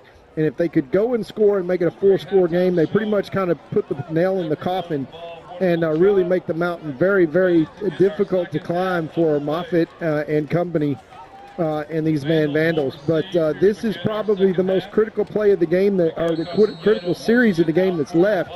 And, Jeff, it is number 84 for the Buckeyes. That's Castaneda, and he is doing a great job. And he will be next on the list of Buckeye kickers, and boy, does he have some big shoes to fill with Pate. All right, here's the kickoff. Big long kick, making them run backwards for it. Fields it on the 11-yard line. Down the right side they come, back to the 25. And not a bad return. Yeah, and good coverage there, and a great kick by Castaneda, who has two guys run into each other. That's 8 that fields that ball. That's Caden Rowe. And look for the Van Vandals, Jeff, to come out here and really play with some urgency, because it is imperative that they score on this drive. If they can't, and the Buckeyes can find a way to get them off the field, the Buckeye Black Flag defense is going to have to come out with some real intensity here to start this second half. Can't go to sleep, because if Van comes out and scores, it's a ball game. All right, Van coming out in their offensive set with 2 backs in the backfield and 2 receivers wide to the left, quarterbacks in the shotgun. Here's the snap, handoff, right side. And, boy, you were right, Todd. This guy gets so low and just kind of sneaks through there. Those big defensive linemen are like, where'd he go? Where'd he go? Yeah, you got to find the football, and that is a big first down pickup for Van. And that Moffitt is a smart coach, and he's got both his sons in the backfield touching the ball every single play. They are just going to try to chip away. They cannot afford any mistakes. They can't afford another turnover. The 2 turnovers right now are the difference in the game. Otherwise, this would be a 14-10 game. But the Buckeyes are able to capitalize on those turnovers and really need to get a stop here. All right, fakes the handoff, pulls up, and what a great defensive play. Look at that. You talk about some good defense right there. That was number 9, Manson. That was Taj, and he was right on it. I mean, watch this, Todd. This is what defense is supposed to look like. Right on him, reaches over the top. That is some great defense right there. That's that square-in route that they run time after time after time. That's their bread and butter that we talked about. And probably here it comes again, or Moffitt is going to try to keep it himself on the ground, as this is probably 4-down territory, Jeff. It's 3rd down and 4. But they're not going to give the ball to the Buckeyes right here. I think it's the ball game. I think they've got to find a way to make a 4 yards to get, or they'll be punting for the first time tonight. 3rd and 4. Quarterback rolls to his left side, dumps it out to the flat on a wide out, and he gets to the 40-yard line and gets the first down. You realize we haven't seen any punts in this game tonight so far? So far, not tonight, and quite frankly, if we do see punts from the Buckeyes, it's probably not good news, because the Buckeyes have a commanding 3-score lead right now. All they've got to do is continue to kind of hold serve and go score when they have. They scored every time that they've gotten it so far tonight in the first half, and they've forced Van into a situation where they've got to keep this drive alive at all costs and go score. Otherwise, it's probably ball game. 2 receivers wide, right. I mean, when's the last time, though, you saw a game where it was 28-10 and the other team hasn't punted? You know what I'm saying? I mean, that's just odd. But that's what happens with 2 turnovers. Short gain there for about a yard. Good play there by linebacker number 26 for the Buckeyes. Once again, that's Devin McDonald, and we know what kind of a football player he is. Puts man behind the chains at their own, just short of their own 40-yard line. 2nd down and 9. And, Jeff, this is a big play for the Buckeyes. If they can create a negative play or some kind of a penalty or some kind of thing that gets them going backwards, they're stuck kind of behind the chains and forced to go to the air. All right, 2nd and 9. They're going to have to go to the air. Trips to the right, one to the left. Dropping back, looking to show. And look at this. He throws it. We're going to watch a replay of that one. He throws the ball. It bounced right back into his hands. It bounced off his own player's head right back into his hands.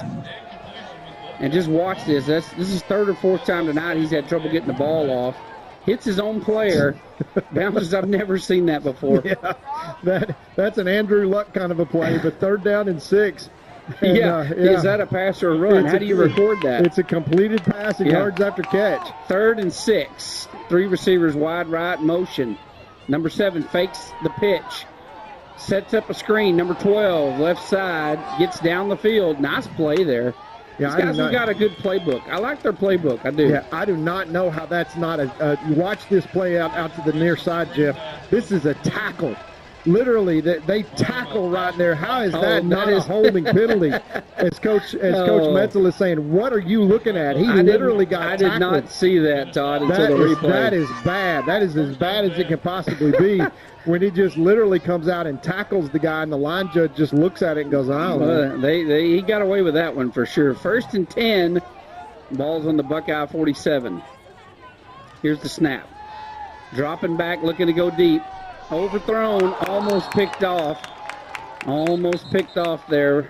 We've got a flag, Taj Manson. We've got a flag, and that looks like it's going to be a hold. Otherwise, the only thing that it could be is a hands to the face. Yeah, that's holding.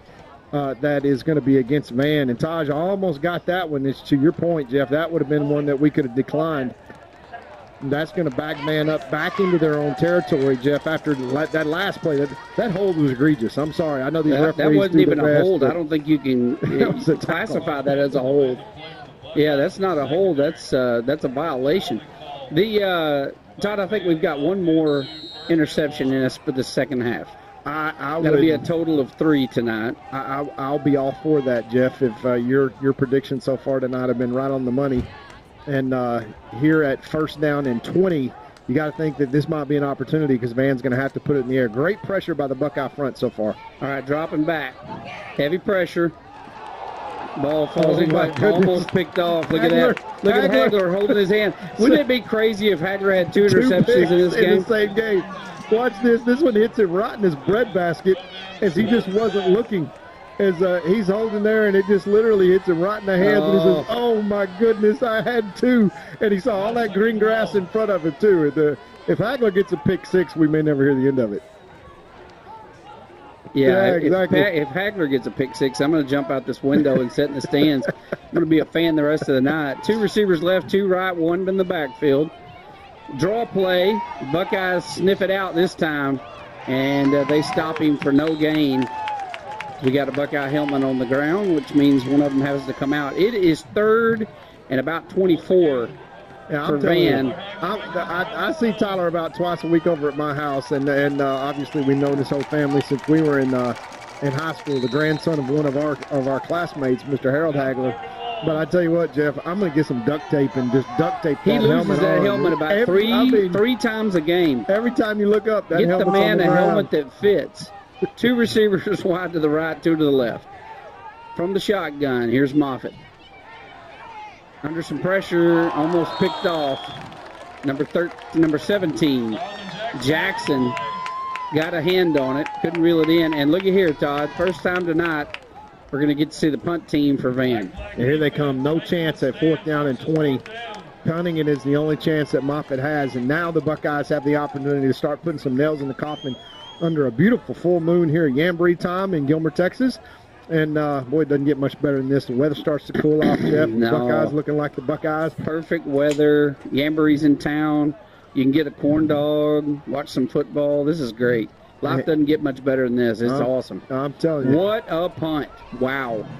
That ball hits the ground at about the 19-yard line. It's going to roll down to about the 12. That was number 8, that big receiver we've been talking about. That was the punter. And he takes those long legs, and, I mean, great punt there, flips the field. Yeah, that's Caden Rowe, the senior, and he punted for them the last 3 years. And he could hit some big ones, and that was certainly one. That went and hit that spiral, and Bren Webb just turned around and ran straight backwards. But more importantly, he punted it away from him, so there was no chance to outkick his coverage. Great special teams play there by the end. Yeah, worst field position starting out for the Buckeyes so far. Motion by Webb to the right side. Here's the snap. Quick pitch, left side. Butler, they get on top of him pretty quick. He gets out to the 15-yard line for a gain of 2. Yeah, I'll take it. And Trill doing a good job there, Jeff, in getting what the defense gave him. They try to get wide and try to run those guys left and right, but making positive yards there is an important thing to pin down deep inside their own 20. As the Buckeyes will take 2nd down and 8 here. They need the 24-yard line for a first down. All right, here's the snap. Got some pressure coming. Throws it a little early. That was a little out route intended for number 1, Caden Tennyson. You'd love to see Caden get a good slant route and take one to the house. Well, that may what it needs to be here, Jeff, is because the slant route is going to be playing with the safety here, is watch them read the safety with trips out to this side. And they do flip the field. You see them flip the formation to get 3 over 2. But there's one guy missing. And Butler goes in motion, drops back, looking to pass, fires one, complete for the first down, all the way out to the 25-yard line. That was number 7, Webb, who reeled that one in. Great throw there once again by Brady. Puts it only where Bren can catch it, and most importantly, puts it on his inside shoulder so Bren doesn't get run into the safety there. And he makes a great catch, as Bren has a tendency to do, and maybe bails Brady out a little bit there. But nonetheless, first down and 10, big conversion deep in their own territory. The Buckeyes keep the drive alive. One wide out, wide to the right, motion by Webb to the right side. Here's the snap. Handoff up the middle. Webb, not much there, maybe a couple. They're going to give him a generous spot. Yeah, that was Trill. Yes, Butler. Yeah, Trill Butler there on the carry. Once again, 2nd and 8 for the Buckeyes. And let's see if they keep it on the ground here, as they've gone to the air with 2nd and 8 already one time. And watch them walk up here, Jeff. Only one guy beyond 6 yards of the line of scrimmage. All right, dropping back. McCowan got time, pulls it down, decides to run, and gets tackled at the line of scrimmage. That's going to bring up 3rd and 7. He gained maybe a yard. Yeah, important here, Jeff, for the offensive line to block. Obviously, this is not 4-down territory for the Buckeyes. Watch this out route to the wide side of the field. You've seen it so many times here with number 1, Caden Tennyson. It was man-to-man against the cornerback number 3. That's probably the matchup the Buckeyes will go to. All right, here's the snap. Fakes the handoff. Heavy pressure. Throws an inside route. It's not going to go anywhere, as Van has their best defensive stand of the night by far. Brings up 4th down. It's going to be like 4th and 8, 4th and 9. That was a great job defensively. You can see they made changes at halftime, and they have come out here aggressive on this first possession of the Buckeyes, keeping them virtually. They started on the 12. Ball's now on the 27, so not a lot there for this possession tonight for the Buckeyes. Yeah, so for Van, they still stay in it, but they run 4.5 minutes off the clock. That is precious time, as we're down to 5 minutes left to play in this third quarter with the leg. Mr. Braden Pate in the punt. No, this is not Braden. This is somebody else. Wow, we got to see it. And what a nice punt. Fair catch called on the 36-yard line. That was a really nice punt there by number 83 for the Buckeyes. And that is Kelson James. I said his name wrong last week, so it's Kelson with a C. Well, Kelson with a C just punted the heck out of that ball. Yeah, that was a nice great punt. 4:50 left is the Buckeye black flag. Really, we just burned 4 minutes off the clock and go right back to where we started to start the third quarter, as the Buckeyes do manage to take time off the clock, and no points exchange, just punts exchange left and right. Once again, pressure still very much on Van, and up to the Buckeye defense to get a stop. Man-to-man on the outside here with Solly. Handoff, number 7 up the middle. And the defensive line shuts that down after a gain of 2. Yeah, that's number 7, Moffitt, once again, Jeff, and not able to find his you got number 0, Braden Pate, who's really trying to figure out how to find where the football is there behind those big defensive linemen. And Lee and Hagler there really eating up blocks and allowing him to operate and find the football and make a tackle for a short gain. Yeah, these guys are not in hurry-up offense. I mean, given the score, you would think they'd be a little more sense of urgency. They're down to 12 seconds on the play clock here. They're going to dump it to Moffitt coming out of the backfield, or actually, out of the backfield. He gets the first down, which he's been good at tonight. I mean, this guy is a tough runner. Now, I'm wondering if he's going to be playing quarterback next year after his big brother graduates, but Coach Moffitt over there in this entire program would put so much stock into this year with this senior class. And remember, we saw Van 3 years ago as a young team in the playoffs and then talked about, hey, with these young guys, we're going to see them again. We didn't know they were going to be in our district, but now as a district competitor, it is the fruits of the Moffitt labor, and you can see it's the Moffitt show here as they hand off to Moffitt again. Yeah, hand off his little brother, and he didn't get a lot on that one. Maybe a yard, 2nd and 9. Out to midfield as the clock continues to run now under 3 minutes and 30 seconds. As you say, Jeff, Van not in a really big hurry, and that is something that they better get in a hurry because they're 3 scores down. And the clock runs. Every time they run the football, the clock's running. Yeah, it's almost like they've given up on the pass or given up on the game because they're not in a hurry, and you're down by 18 points. 2 receivers wide to the right. Takes the handoff. Quarterback keeper up the middle. He's got room to run. He picks up the first down out to the 40-yard line.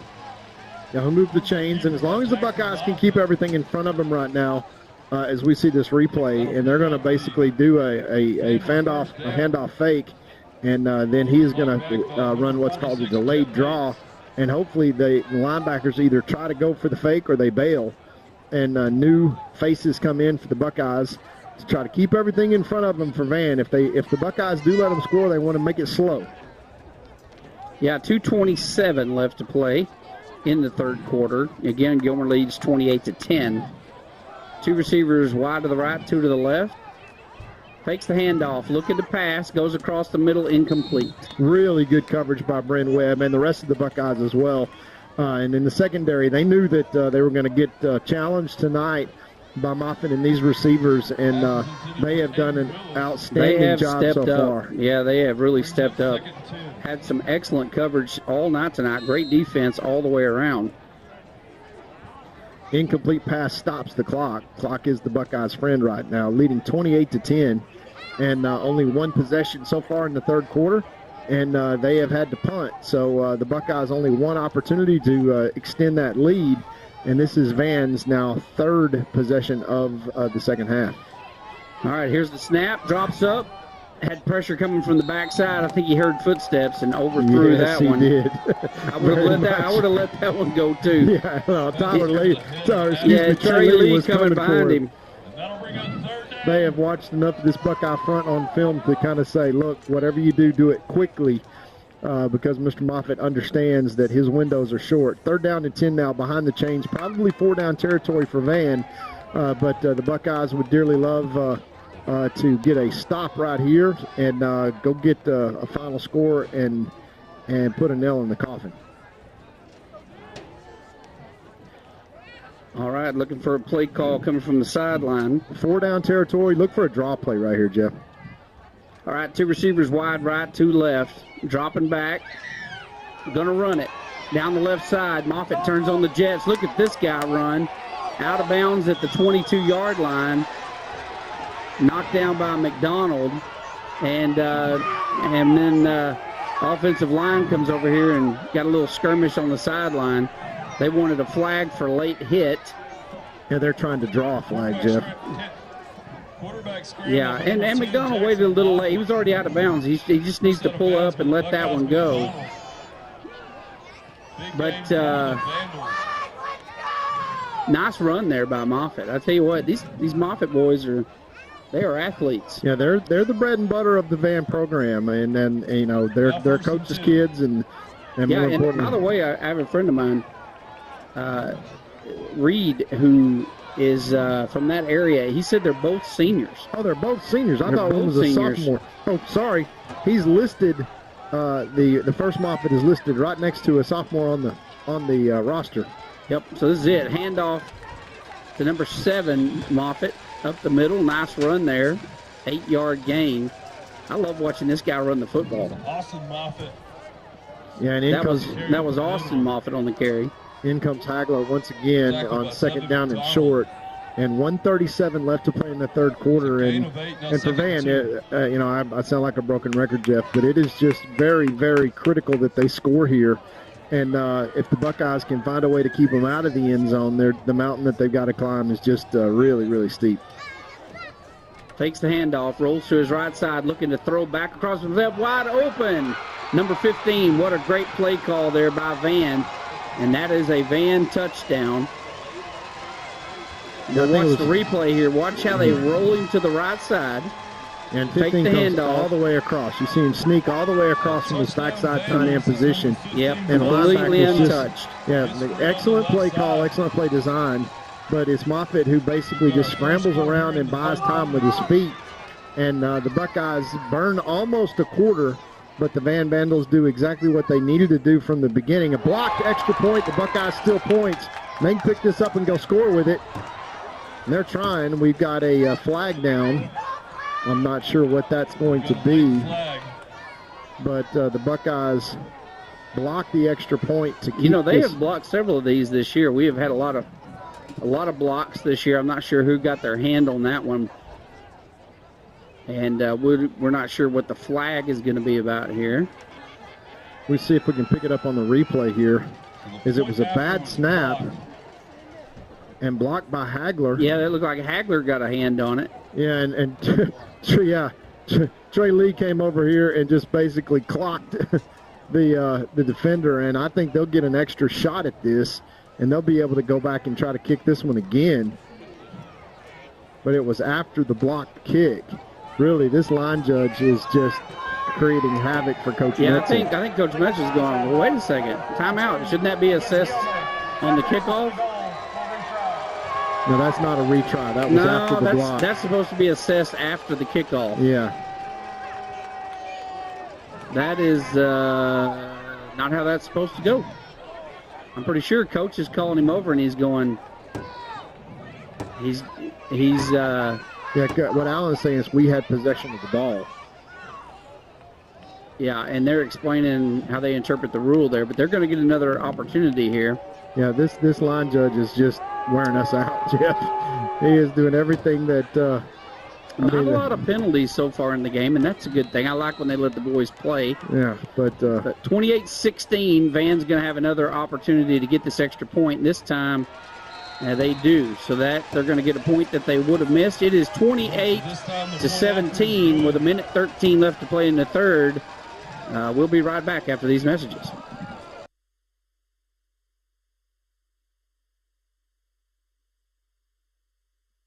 Are your Gilmer Edward Jones financial advisors. We're all about financial investments, but we also value the investments of time, patience, and encouragement our young athletes receive from their coaches, teachers, and mentors. That's why Chad and Gary are proud sponsors of our state champion Gilmer Buckeyes. Call 843-2023 or 843-5794 or visit edwardjones.com for all your investment needs. Edward Jones, member SIPC. All right, back in Jeff Traylor Stadium. The score is now 28-17 with 1:13 left to play in the third quarter. So Van trails by 11. So that's maybe a touchdown and a 2-point conversion. There's and an 3-point, they're onside going to kick. do an onside kick, which is, they got it. And they're going to pick that one up. Let's watch the replay there. I'm not sure who that bounced off of.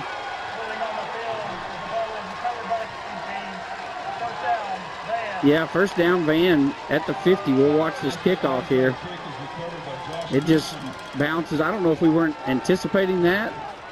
but that's a great onside kick, and they get the ball back. Yeah, Jeff, so far they have run 17 plays in the second half. We've run 6, and they get basically what equates to a turnover now, and this is exactly what you got to do. You got to go put points on the board, but you got to keep possession of the ball or get turnovers. And the Buckeyes, so far, with a minute 13 seconds left in the third quarter, really have let Van kind of back into this ball game.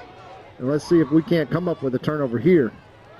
Reverse. All right, it's a reverse. Pass. Number 3 is wanting to throw the ball. He is being pursued, cuts up field, and turns what should have been nothing into something. Nice job there by number 3. The pass went there. I love these guys, their playbook. I mean, they have got a lot of great plays, and they're not afraid to call them. Yeah, that's a big 6-yard gain, 2nd and 4. They're going to try to throw that one back to the quarterback. Good job by the Buckeye defense, 3 deep back there with Haynes, Taj, and Brandon that are kind of playing sheriff back there in the secondary. Kind of had everybody accounted for, but they had to go run him off. We got positive yards and good place to be here. 2nd down and 4 from the Buckeye 44-yard line. All right, from the shotgun, number 10, handoff up the middle. I believe that's number 18, the ball carrier. He gets the first down plus about 3. Nice run there. And Van doing a good job fighting their way back into this game. We like 25 seconds in the third quarter. There is still a lot of game left to play. And Van's certainly not going to lay down. We said at the beginning of the game, they'll fight to the end. They're going to fight to the last play. And I was a little confused how slow they were playing the third quarter there. Yeah, and they're going to let this clock run out and take it to the fourth quarter and take their chances. It's an 11-point game, Jeff. Down only 2 with possession deep in Buckeye territory. Van very much in this ball game. It's going to be up to the Buckeyes to slam the door here. And Van, at this point, is all they want to do is get a chance, Jeff. They just want to get the ball into the fourth quarter and get a shot. We'll recognize a few of our sponsors and come back with the fourth quarter right after this. Need an oil change? Try the new Buckeye Express Lube, 1 mile from Gilmer on Highway 300. Oil and filter changes, fluid top-offs, multi-point inspections, and tire rotation and repair are just a few of the services they offer. Best of all, you can watch TV and enjoy a complimentary snack while you wait. Jason Horton, a former Marine, thank you for your service, has over 30 years of experience in the business and guarantees the best service in town. Next time you need an oil change, think Buckeye Express Lube on Highway 300. And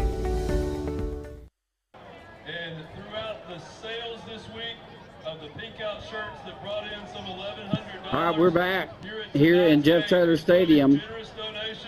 And we're going into the fourth quarter now, and Van's got the momentum on their side right now, 28-17, as they held possession of the ball the entire third quarter. We only ran 6 plays and had 1 first down, had 1 possession of the football in the entire third quarter. So Van completely owned the third quarter. So the last 10 points scored in this game has been by Van.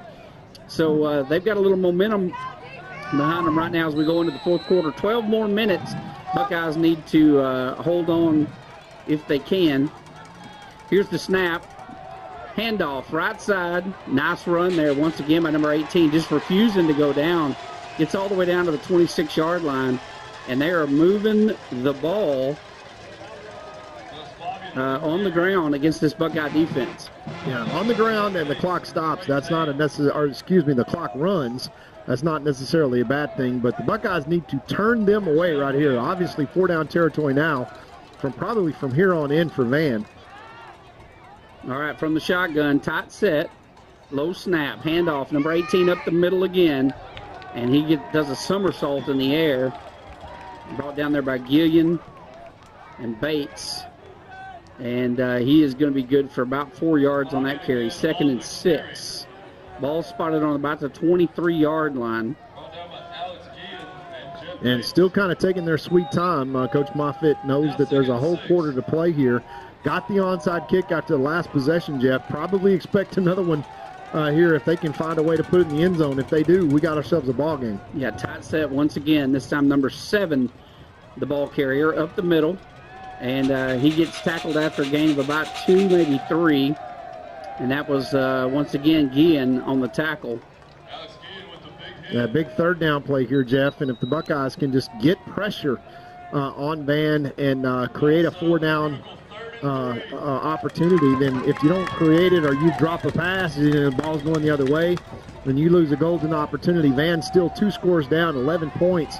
They could make up that with a touchdown, an extra point, a 2-point conversion, and a field goal. So they are in the game at this point, but it'd be important for them to go score right here. Yeah, Buckeyes need a turnover. Number 7 ball carrier, he's going to be short of the first down as that defensive line does a good job getting some penetration there. He gets back. There is a flag on the play, however, and more than likely that's going to be against Van, as it's offsides against the Buckeyes. And that's a first down. And that is a first down. Trill Butler all the way on the other side. I'm not sure we can see a replay at this point, but they gift the Van Vandals a first down on 3rd down and long, and that was just shooting ourselves in the foot. I'm not sure who wound up offsides. Maybe it wasn't Trill. Maybe it was one of the defensive linemen. Yeah, that's a painful, lining up in that neutral zone is just a mistake you cannot make, especially when you're looking at 3rd and short, and here you stop them,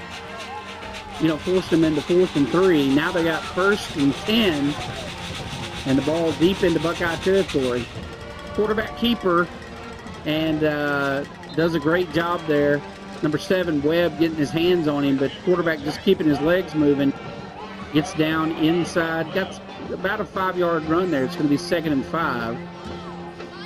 Ball's on the 10. Now, if there was ever time for a turnover, it's now as we click down under 9 minutes left to play. Yeah, no fumbles in this game so far. Yeah, Van cannot make any more mistakes, Jeff, and the Buckeyes need to force one here. 2nd and 5. They're inside the Buckeye 10-yard line, and they'll probably keep it on the ground. Quarterback's dropping back, inside, slant route, touchdown, number 8. And that was just kind of too easy, as number 10 is so tall, and he just runs right in front of Trill Butler as we see the replay, and they just fire it right to him, and there's nobody in the coverage. Yeah, that was just extremely well-thrown ball, and it was a great play call. Yeah, Trill has no chance. They probably called that one from the sideline as well. But they get this one down to 28-17 Van. Excuse me, 28-23 right now. So, and they'll go for 2, Jeff.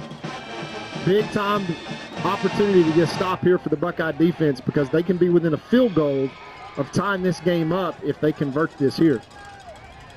All right, here's a snap. Quarterback rolls to his right side, looking to pass. Heads to the end zone, and it is picked off. By number 3. I think that was Butler that may have picked that one. No, it's Taj. Taj, number 9. Yeah, so Taj picks that off. Stops them on the 2, so 28-23 with 9:07.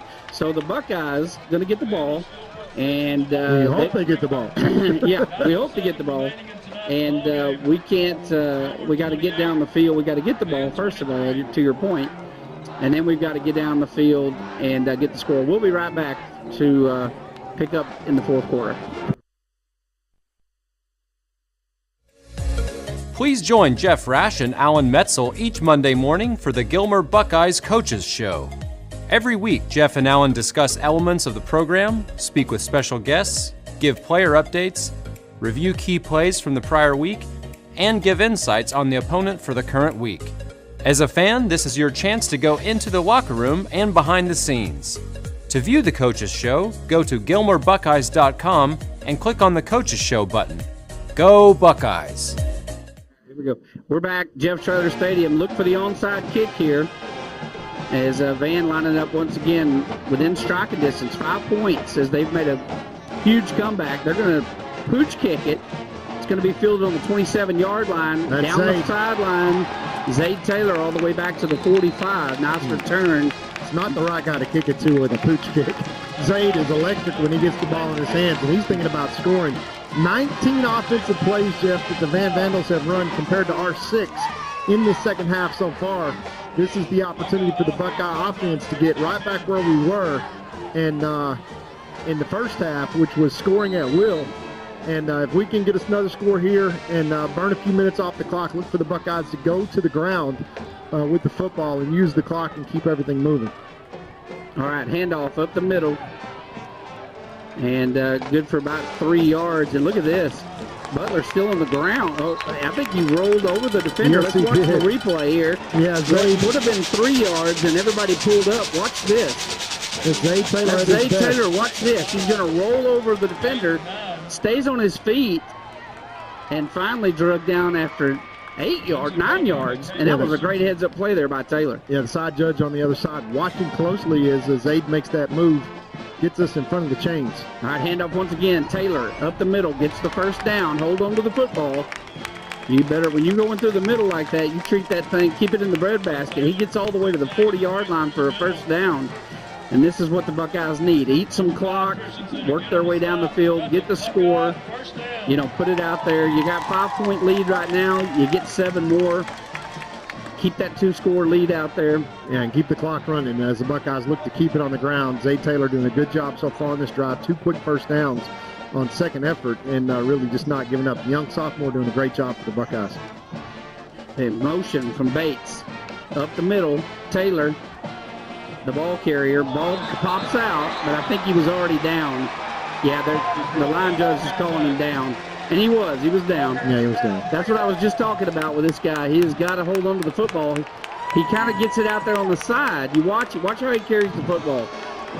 He's got it out on his side. He was down. Now he hits flat on his back when the ball pops out. Yeah, 2nd and 8 for the Buckeyes after a 2-yard carry. Now you see senior Trill Butler coming. Yeah, Butler's back in. They're over there giving him the speech about hold on to the ball. Going for the end zone. Look at this, number 12. Haynes was the intended receiver. Yeah, now that we're in 4-down territory, Jeff, the Buckeyes are going to take their one shot, keep them honest, and we will go right back to the ground. You're looking at 3rd and 8. So this will be interesting to see if they run a little slant route to Webb or if they go ahead and hand it off to Butler. Here's the snap. They're going to hand off to Butler. He turns it up field. Going to be shy of the first down by a couple of yards. They're going to mark him 4th and 3. And you don't want to turn the ball back over here, so this is a critical down for the Buckeyes. 4th and 3. They got to get this 3 to keep the drive alive and to keep the ball, most importantly, out of the hands of the Vandals. Yeah, watch Van sell out here on the blitz, Jeff. They will walk up the linebackers, and this is the same opportunity that Trill Butler scored on in the first half. Watch them walk their linebackers up close to the line of scrimmage. Yeah, they're going to call a timeout. They know how important this is. We'll take a timeout, too. We'll be right back.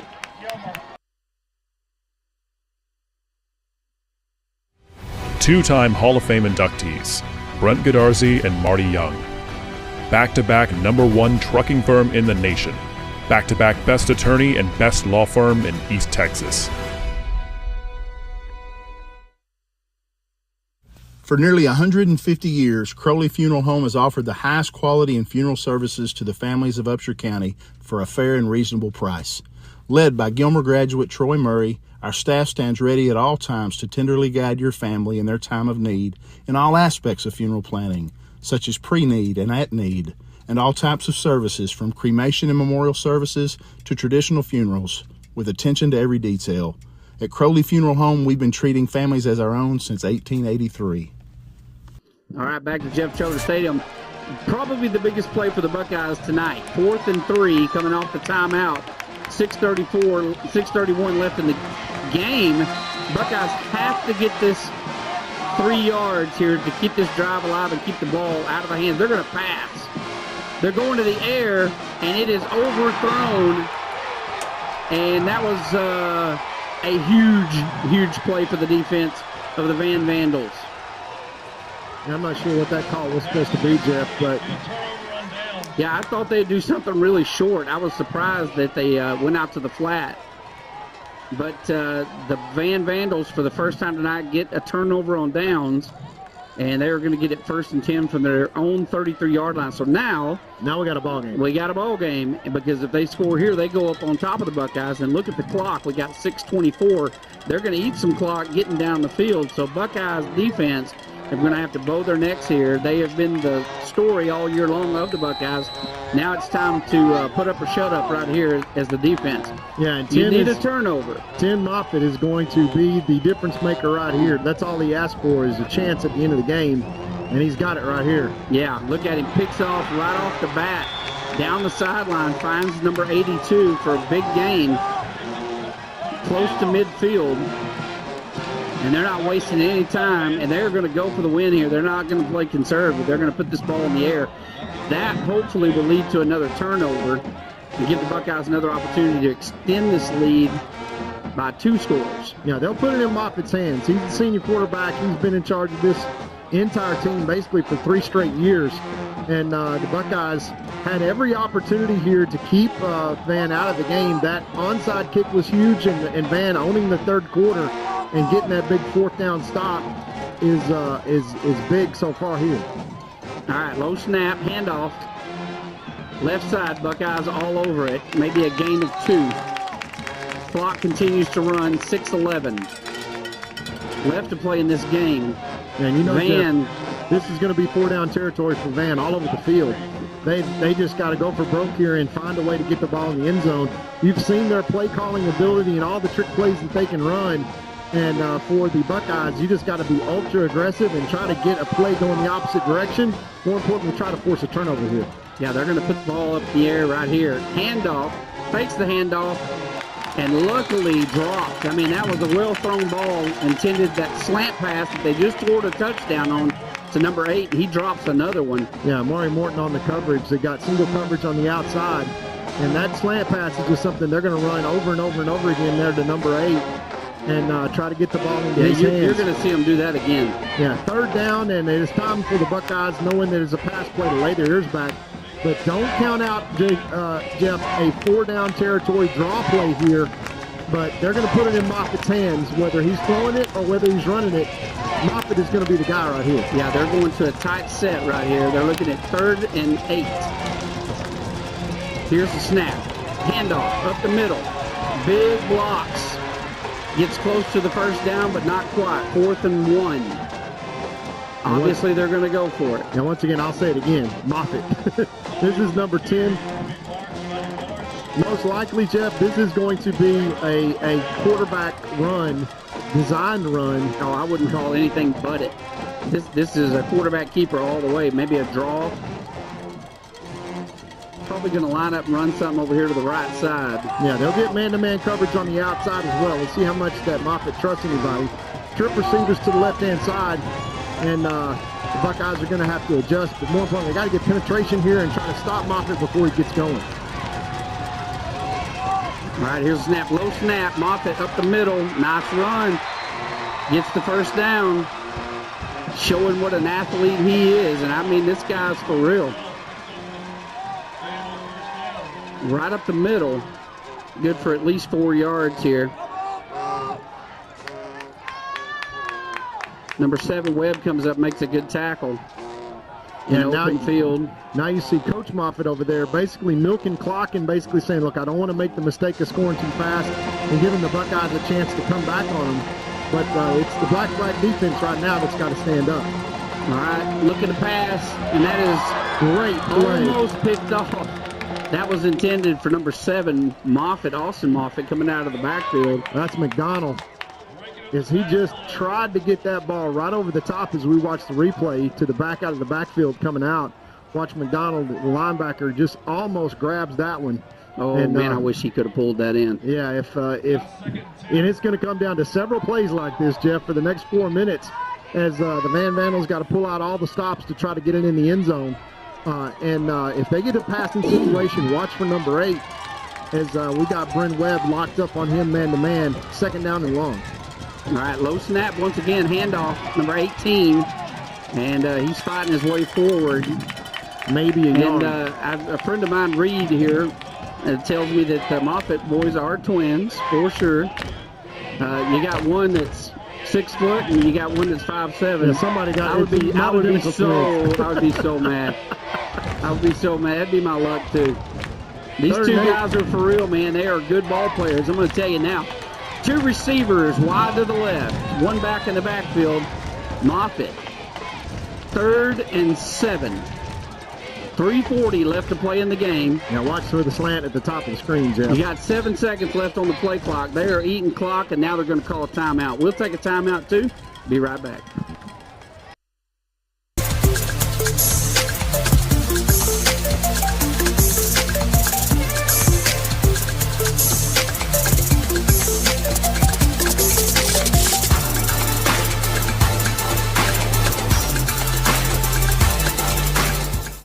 There's a real advantage to being a Gilmer National Bank customer. From the low fees on commercial loans and the hassle-free process and ease of local decisions. If you appreciate personal service and great savings rates, no matter what your age, come see us today in Gilmer or Longview, where the pace is a little slower and the smiles a little brighter. Because we want to hear you say, Gilmer National Bank. That's my bank. Gilmer National Bank, Equal Housing Lender, member FDIC. Back to Jeff Traylor Stadium, and boy, the game is on the line right here, Todd. 3:35 left to play in the game. Van has the ball and the momentum. 28-23. If they score here, there's going to be little time left on the clock. And watch number 8 at the top they of have the a screen. chance In the slant route, man-to-man against Amari Morton on the outside. And that is the obvious pass right here. Yeah, this is where we need that pick I was talking about earlier. 2 receivers wide to the left. 1 back in the backfield. Dropping back, looking to throw. Forced out of the pocket, right side. Throws downfield. Almost picked off. Tipped by Webb and almost picked off by Butler. Hit him right in the hands. And that could have been the ball game for sure. Oh, man. You got to look at this Moffitt kid. I mean, look at him scrambling. And just almost picked that one off. Yeah, and here comes the game, Jeff. Yeah, 4th and 8. This for a while ago was 4th and 3 for us, and that was our game. This is 4th and 8 for them. We've got to do something here. We got to get some help to Amari Morton, who's on the outside with number 8, man-to-man. They're going to throw the ball to number 8. The defensive line has got to come like they have not. I mean, they've really got to get some penetration. Do not give him time to throw the football. They're going slant, overthrown. Buckeyes will take over.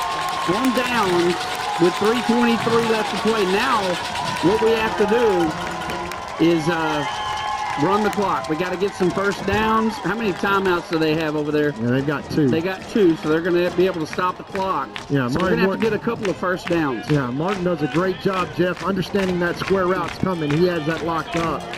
And the Buckeyes offensive line, who has barely seen the field here in this second half, this is a time for them to just go ahead and start bulldozing and give it to number 3, the speedster back in the backfield. Let's see if they can catch him again like they did in the first half, Jeff.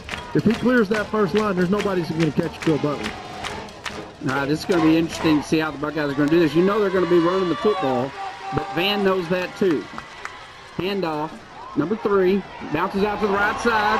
Room to run. Down the sideline he goes. They've got an angle on him. And they will knock him out of bounds at the 20-yard line. Great run by Butler. Nobody's going to catch Phil Butler, Jeff. That is just him getting the corner. Watch him patiently bounce to the outside.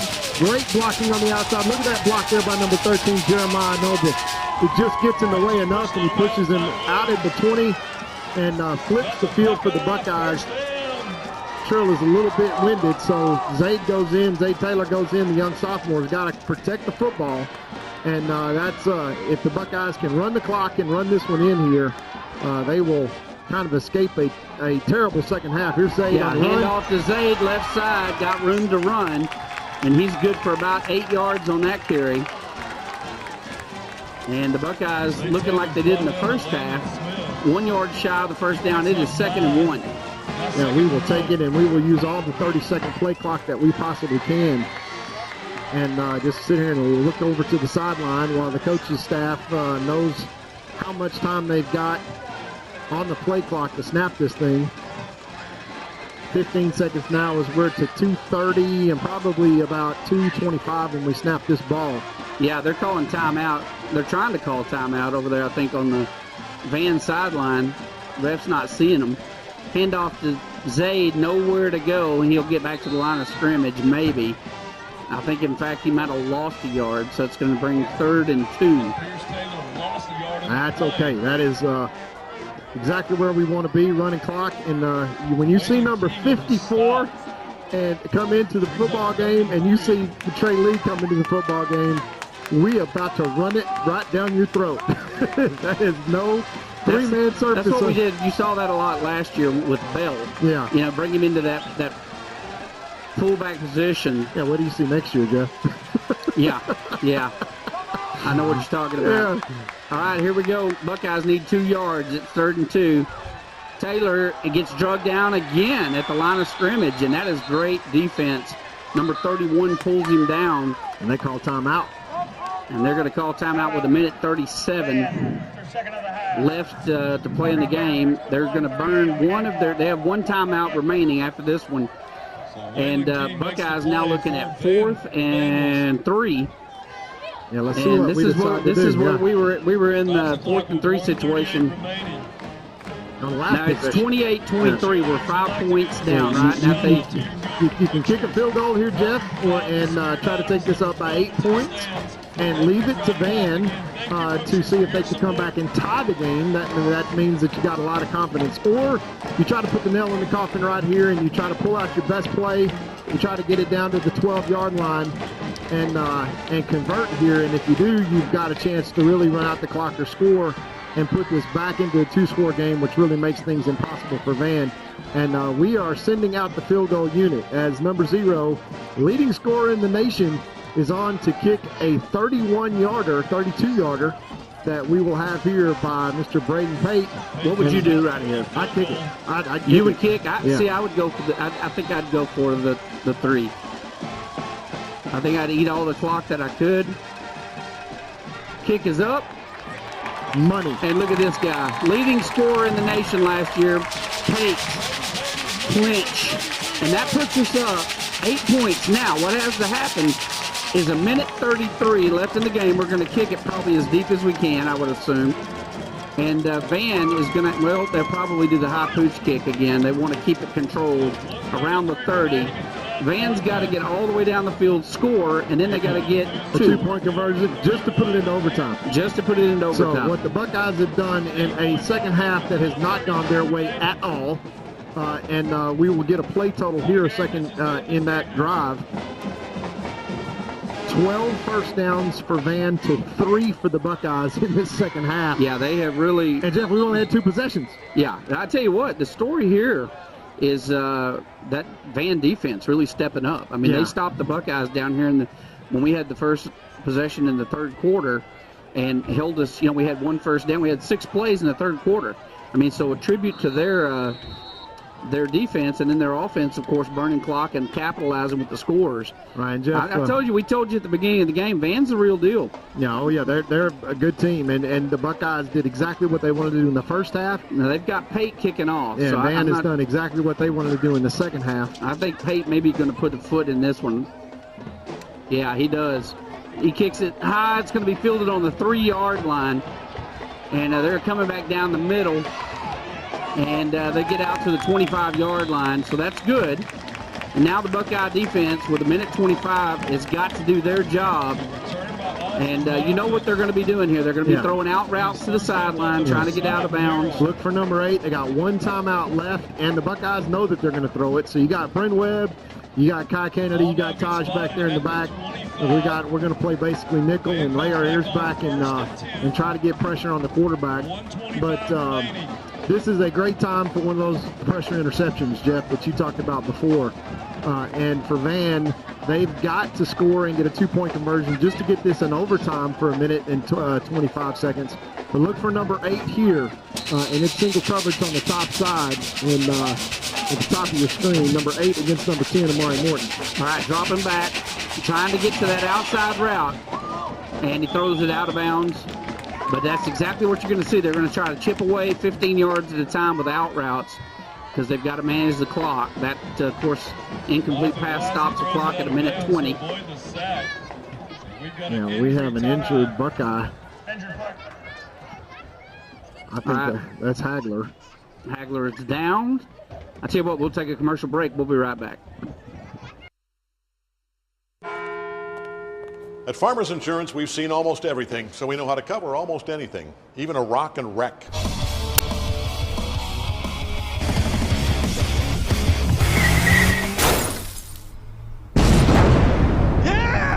He rocked and rolled right into it, but we covered it. At Farmers, we know a thing or two because we've seen a thing or two. We are farmers. Bum, bum, bum, bum, bum, bum. All right, we're back at Jeff Traylor Stadium with 1:20 left to play in this game. Gilmer leads 31-28. Van has the ball on the 25-yard line. Trips receivers to the left side. This is do or die for Van. They've got to have a touchdown and then a 2-point conversion to tie the game and send it into overtime. They have 1:20 seconds to do it. 80 yards, 75 yards to get it done, and he's going to be sacked. How about that? You saw that one coming. That's from the backside. That is Let's watch the that defensive player. replay. That's Jet Bates, number 46. Jet Bates comes from the backside. Like he shot out of a cannon. Look at him right here on his defensive end position, runs right by the tackle and just eats that alive. Clock still running. All right, here we go. Trip to the left. Here's the snap, dropping back. Heavy pressure once again. Scrambles, dumps it to his back. Out of the backfield, they're going to drop him for a loss. Clock runs, Jeff. The Buckeyes doing a great job here. It is now fourth down. Van forced to burn their last time out. And they're looking at 4th and 11. No more timeouts.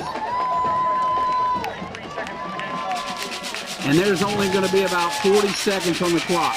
Yeah, they're going to put it back to 43. But, Jeff, more importantly, this is Van's going to have to get a first down here and is going to have to figure out how to convert. They cannot stop the clock again. So if they turn it over here for the Buckeyes, we take a knee, and this game is over.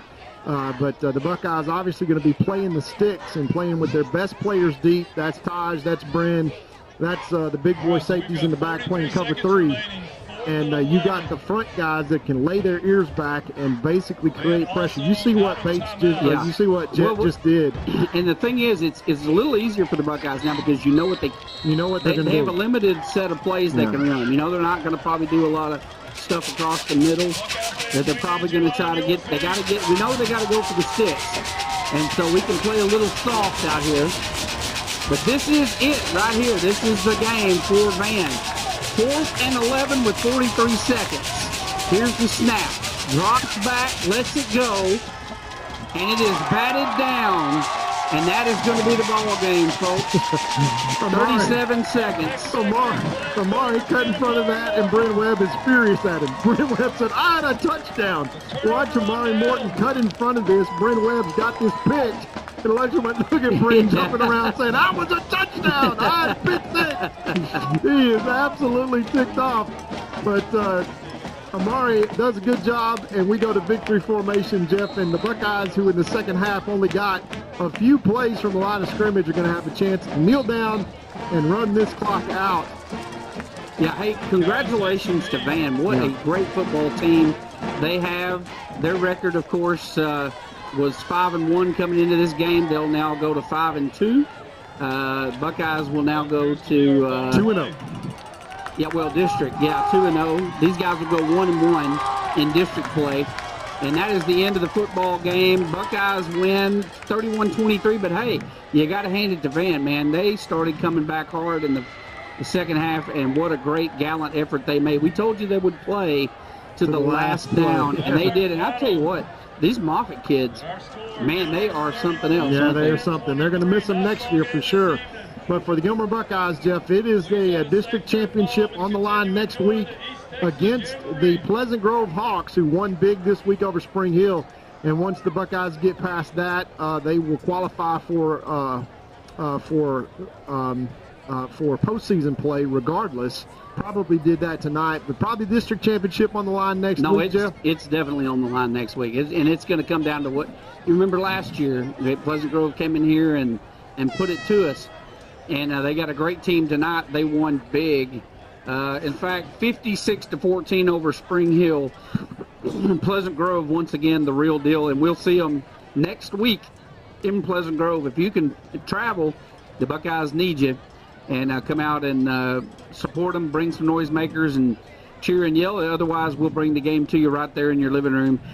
Folks, enjoy the Jamboree this week. Todd, make sure you go get a turkey leg or a funnel cake or something. I have some hungry mouths that are looking at turkey legs and thinking that is just appetizers. I tell you what, turkey should be scared at my house. The size of boys that you have in your house right now should be scary to you. You know, they really should. We ought to take up a collection. I own Newstock and Aldi, and I'll take anything that we can get. I bet you do. The Buckeyes come out on top, 31-23. We continue district play next week against Pleasant Grove Hawks in Pleasant Grove. On behalf of Todd Robinson and myself, Jeff Rash, Buckeyes win. Go Buckeye Nation.